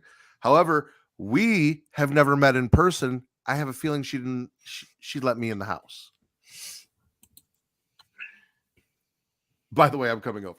I'm actually, listen, you let me know when in March. I'll make sure I can get, even if Kate can't make it, if she's got some shit going on, I will set aside some time for me and Zoe to come out and see Daryl and Just and Vince if he can make it. If he's not cleaning the apartment. You're making time because there's a visitor from the outside, and that's why you're making it was Justin's suggestion. Exactly. He had to suggest it. It didn't come from you, Matt. It didn't come from you. Oh my God. And it didn't come from you. Hey, Matt, let's go get lunch. We just had this discussion. Invite me out to lunch. We'll go get lunch. All the time. All the time when? All the times. Name one specific time you invited me to just hang out, the two of us, for lunch. It was about a week ago. That is a lie. I did it. You know what you did suggest about a week ago? That you'd come out here prior to me leaving. That's what I'm talking about. Prior to me leaving for my Tennessee vacation. Yes. And you going to get married. Yes. That we'd meet up. And I agreed to, I said, let me know when. And you have not given me a date or an official time. I did not say no, it's not going to happen. I even said you could come to my house. I said you could come drop it off. I've actually invited you multiple times to come drop shit off at my house. And instead, you've opted to mail it to me instead of making the drive up here. I haven't mailed anything to you. I gave you the Alistair Black shirt when we met up at Get Show. You mailed me something. I don't remember what No, I didn't mail you anything. I don't even know what's your address. But also events we may be in Worker Park. When tomorrow? I can't do it tomorrow. You keep picking Sundays. I'm busy, Justin. But yeah, that's what I was talking about. I hit you up about a week ago to talk about meeting. And I said yes. Exactly. But it came from me, not from you. Oh. I'm making efforts. See, now you're trying to switch your argument. It's not working. You said every time you offer, I deny you. Now I'm telling you I didn't deny you, and now you're like, yeah, but you didn't offer. That wasn't the argument. The argument was never I didn't offer. It was that I didn't show up. It has always been that you never offered. No, That's it is not. The thesis. That's the main thesis. Listen, Melissa told you I handed you an L. You just need to learn to accept it. No. Maybe you can sweep it under the rug with whatever else you're cleaning up in the apartment after tonight. Damn. Got him again. You will never win. Just like hey, take it off first. He won't do that either. He wants to talk about me and Jesus, and most of the chat has been trying to convince Vince to take his shirt off for months, if not a year now. Man refuses to even join us in a little shirtless podcasting, but he wants to talk about my loyalty and how I can't show up to shows and shit. That is my loyalty. I'm not going to take off my shirt for anyone other than my future bride. What about your loyalty to me, Vince? What about your loyalty to you? Melissa, do you care? Do you care if Vince gets topless with 2 or 3 other guys on a podcast? For you, go right ahead. Show both nipples. Go crazy. She's always saying this. Go crazy. Go against me. She's trying to contradict everything I'm making. Any point I'm saying. It's not contradicting. It's that it makes sense, Chente. Give it 5 years when we have a newborn and Matt wants to go to some wrestling show and you're like, I can't. Because Zoe will be old enough. All right, fine. We'll circle back in 5 years. Once Zoe's old enough and I have a child, and if I hit you with the same bullshit, I'll hold the L then. But until then, we'll put a pause for 5 years. I guarantee no one in this room is going to remember this conversation in 5 years. I will. I'll hold on to it. There you go. That's 2. Mad I mean, people. you couldn't remember. I just want to rub it in Chente's face in 5 years. We'll circle back to it in 5 years. Timestamp this.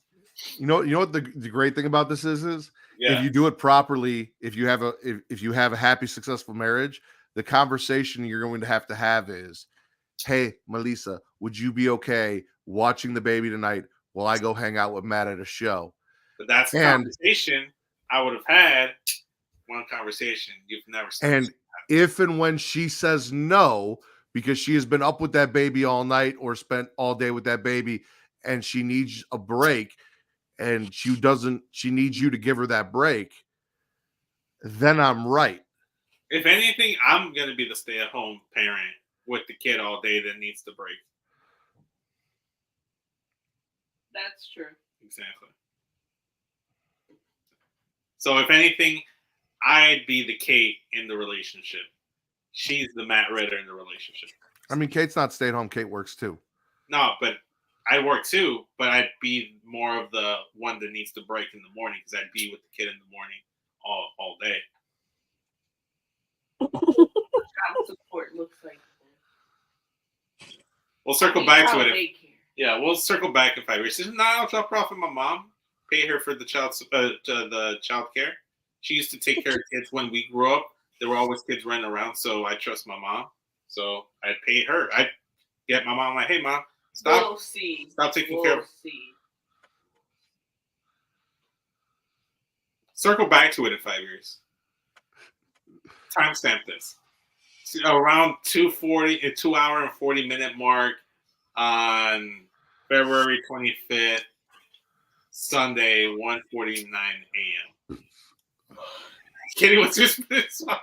I'm gonna make a Google Calendar invite. Okay, cool. There you go. 5 years. Shout out to Bakley, by the way. Oh, that's Bakley? Yes. That's Bakley. Where have you been? Yeah, Chente, where have you been? Apparently not paying attention to Bakley, which is commonplace. I'm proud of myself, by the way, Vince. Okay.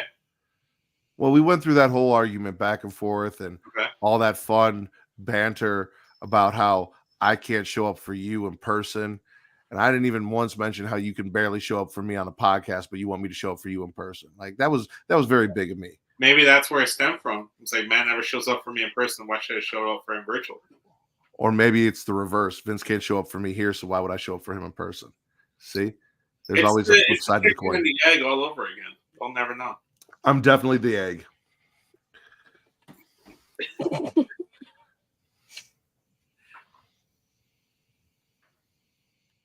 I don't know how to transition out of that one.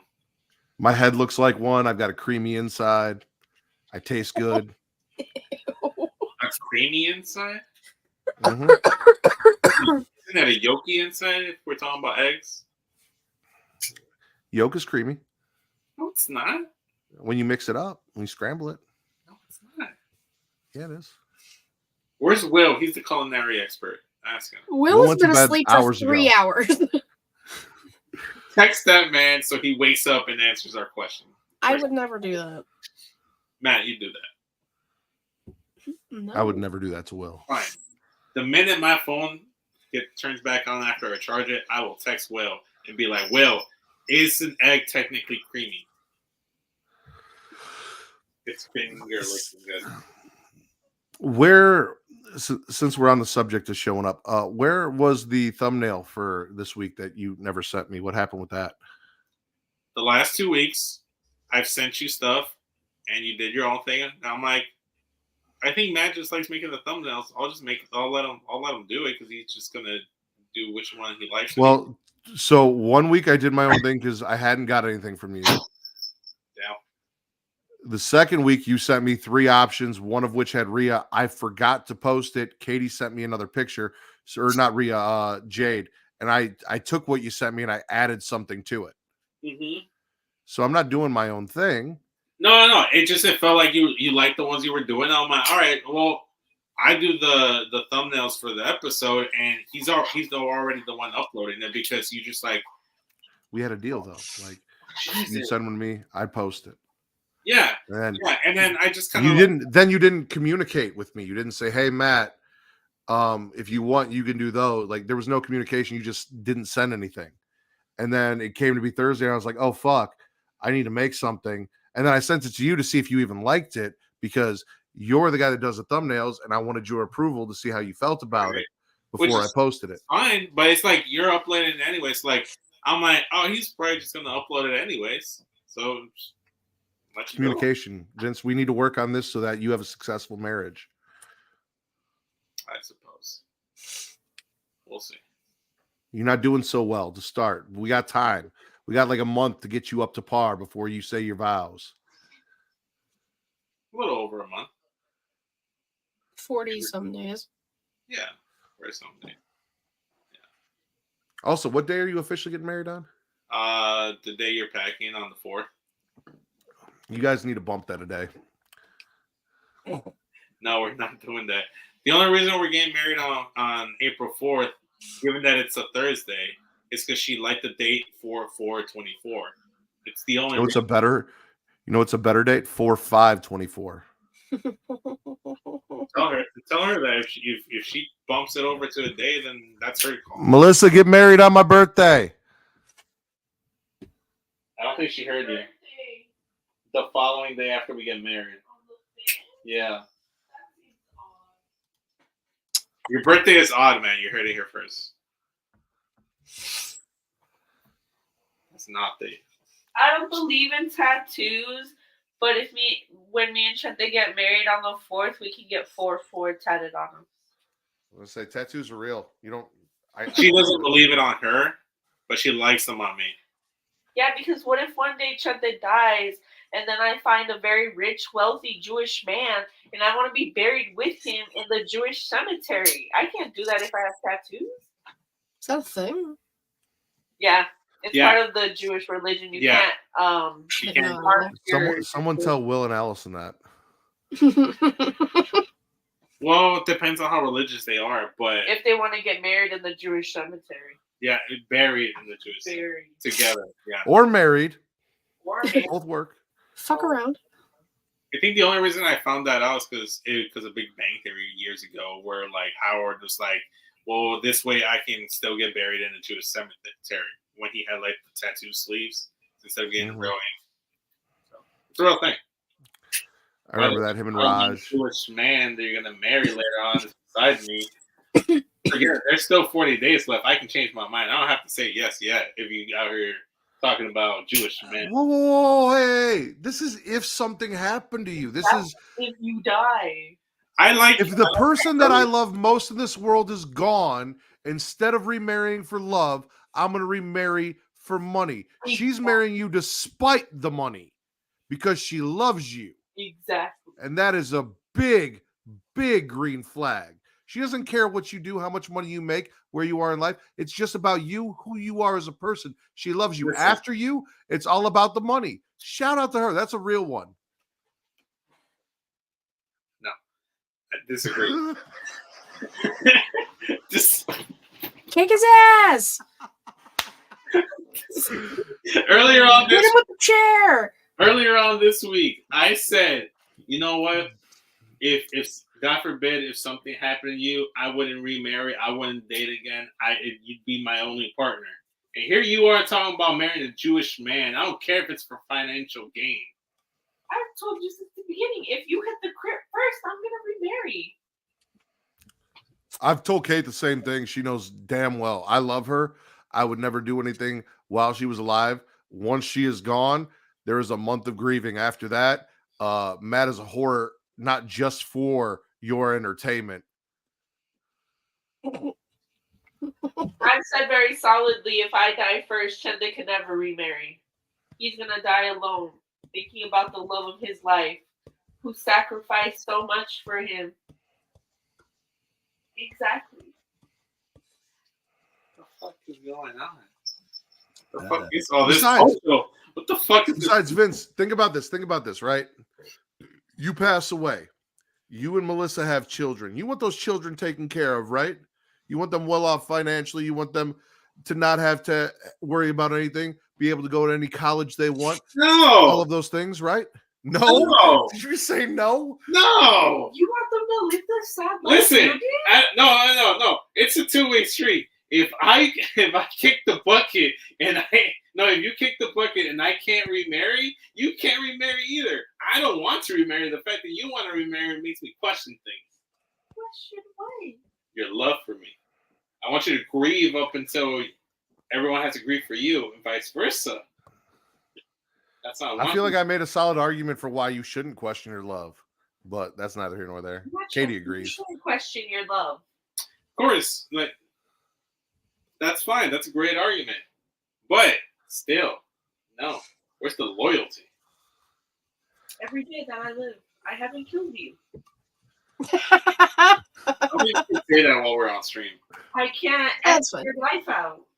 On the live means the word you want to There use. you go. And the cats are fighting now. They're playing.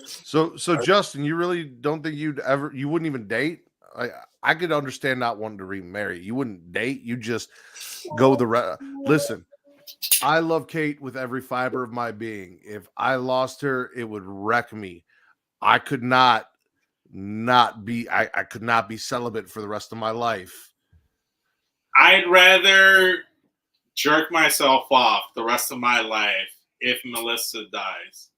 I believe if Shar died, he would never love again. Their love is the purest love I've ever seen in my whole life. Yeah, Melissa and I really, really shipped them as a couple.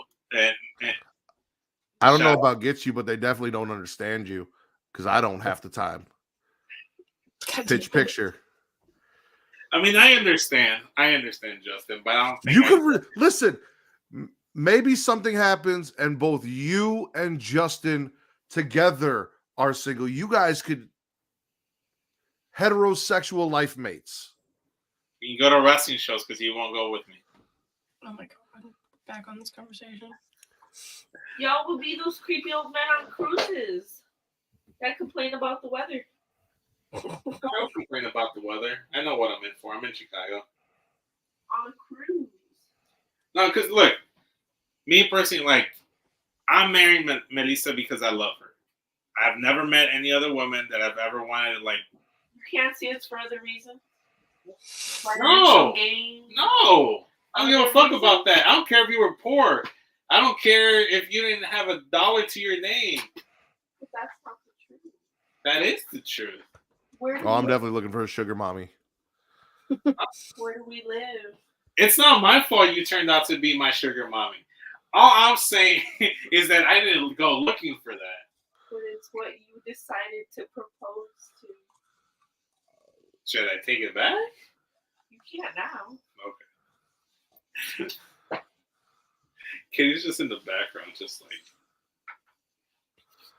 watching everything. Well, I'm not in a committed relationship, and it's 3:00 in the morning. I'm just listening to the couples bicker.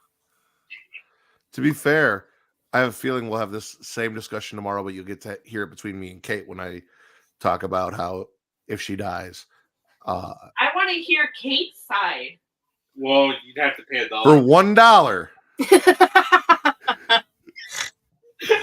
Is the whole I fucking want to know how she feels if you clean, if you pick up your socks, if you contribute. Actually, we talk about that, and she talks a lot of shit. And then she goes, "No, ladies, he actually does pick up around the house, and he does shit. I didn't when we first met. I don't do shit around, but I do, and I don't clean. Literally, last week, you're like, "Wow, babe, you did a really good job on the stairs. Thank you." I'm like, the stairs. Yeah, who throws out the garbage? Me. The stairs. Who cleans the dishes? I clean the dishes. You left them in the sink, and I washed them. I washed all of them. Because you collect them and put them in the sink. I washed them. I washed them. Who washes your underwear? Me. Who's washing them before we had a washer and dryer? Me.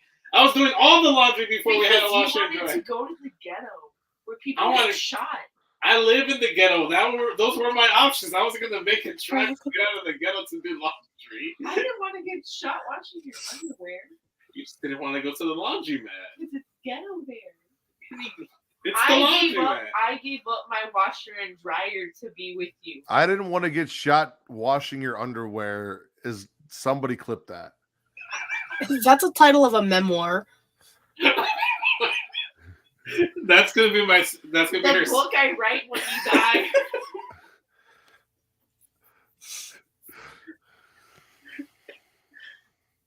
Point is, I washed your underwear then. You wash mine now. It's a fair trade-off. If it becomes an issue, I wash my own underwear later on. You're too scared to touch the washer or dryer. I'll listen to the laundromat. I don't care that we have a washer and dryer. Wait, you got a new washer and dryer, and Will got a new washer and dryer? So, or at least a washer. I don't know about a dryer. Will got a new washer. Melissa already had a washer and dryer here at the apartment. We got a new dryer about a year or so ago, and then we recently got a new washer Sunday, which is why we couldn't hang out with Justin. I got a new watch. Oh, okay, cool. So when it's beneficial, it's we. Because you said I, so it's I. Okay, Okay, the day you they got- came, and ya que vinieron, what was it? It was Did you guys split it, or did she pay for it? I paid for it. I didn't even know we needed a new washer. But yeah, okay. Because who else? Until you are officially married, anything she pays for, she got. Once you're married, then you both got it. But you got to put that ring on that finger to earn that, Vince. Okay, so what about the stuff that I bought that we didn't split? Is that mine or is that still Yes. No, it's not. It's not yours. You don't own it. You guys share it. However, when you talk about it, you can say you got an Umbreon Funko Pop. We did not get an Umbreon Funko Pop. She got a washer. We did not get a washer. You bought the rug. Okay, That was about it. that's a lie. Whole ass lie. Okay, so then I paid for the gas and I paid for the electric bill. And I paid for the car and the car insurance. And I give you half. We pay for the car and the car insurance. You didn't give me the car insurance this month. Because I was short on the funds. Ah. Because I paid for the rug that you didn't give me half, that you said you were going to give me half for it. So if you want to go halfsies on the rug, I'll pay you for this last month's car insurance and this month's coming up too. And then we can call it even, and then now we're even. Since you want to go throw stones at glass houses when you leave, You mean right? you're throwing stones at glass houses when you live in a transparent glass house So yourself. I bought a new washer so that your sweaters wouldn't have soap on. You shouldn't throw stones if you live in a glass house. And if you have a glass jaw, you should watch your mouth. I have neither. We live in a pretty glass house. In a pretty glass neighborhood where people don't get shot and die.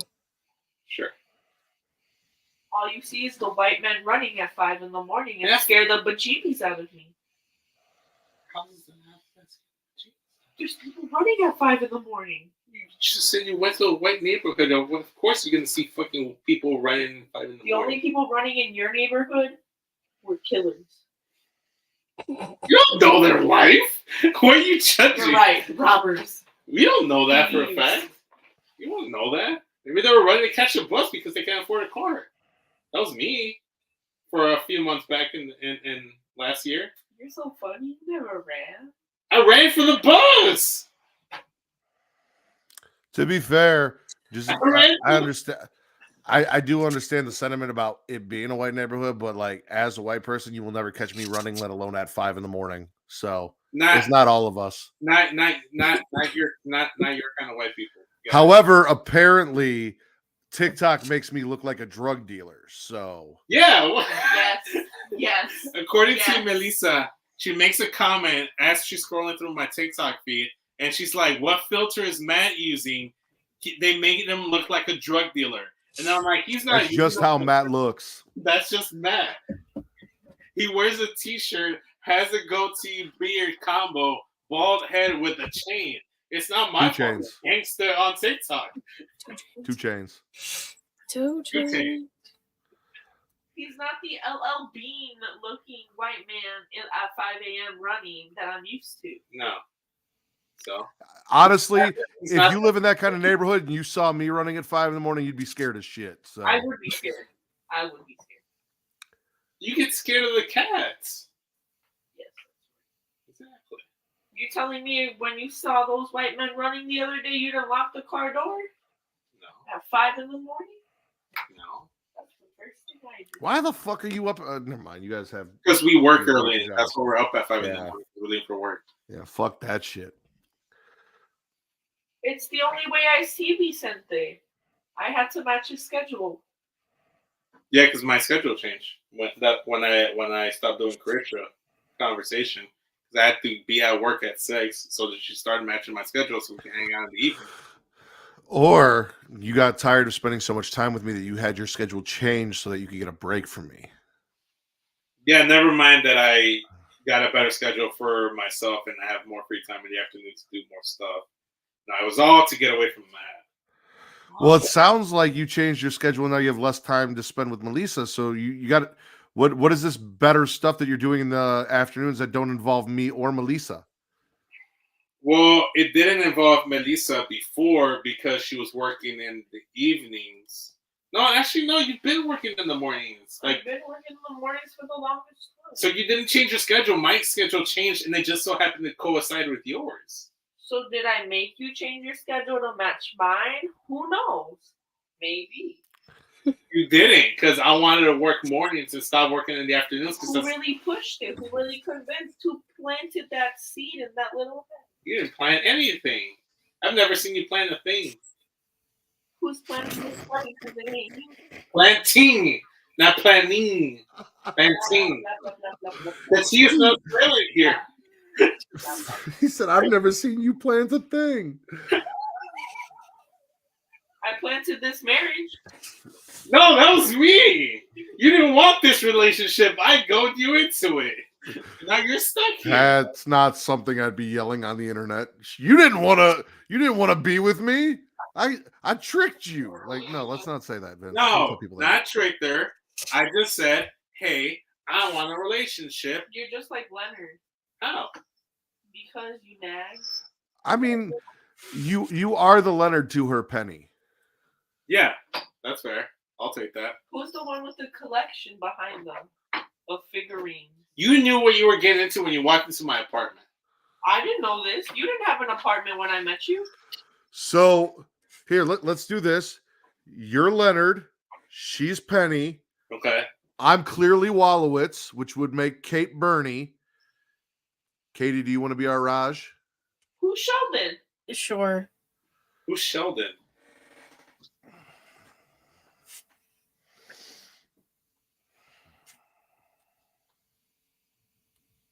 Justin and Amy.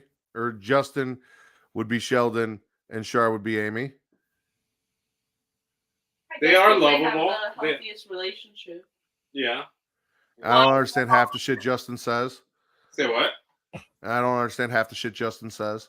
He wants to see his booth thing for sure. Wait, I got lost here. What the fuck? Wait, what are you talking about? We are in Roscoe Village. We're literally on Roscoe Street. Not literally. We're on It's over. right there. Okay. So when you got white people running in the morning, do you guys call that the Roscoe Dash? Maybe we should. Oh, You should start clipping the post shows and just uploading the post shows by themselves. Because what the fuck has been this post show? I didn't plan for any of this, but this shit's went left side. I'm assuming because Justin's always late, he's saying Getcho because I said that him and Shar are Sheldon and Amy, not the Roscoe Dash thing, because I feel like that's very much a Justin thing he would have enjoyed. Oh, okay. All right. Okay. So then we've all been assigned Big Bang Theory characters. Cool. Didn't think that's where the conversation was going to end up. Yes. Justin says yes. Are you done? I just heard you arguing with Matt, and I was like, what's going on? Yeah, you took Matt's side, just like Katie. What the fuck? Everybody takes Matt's side. Well, Matt had the right side. He was right. No, he wasn't. You were wrong. No, I was not. Just because you're my future husband does not mean you're always right. I'll keep that same energy in the You future. always do. Sure. Anyways. And I mean, you're only her future husband until something happens to you and she gets that rich. You're a rich Jewish man.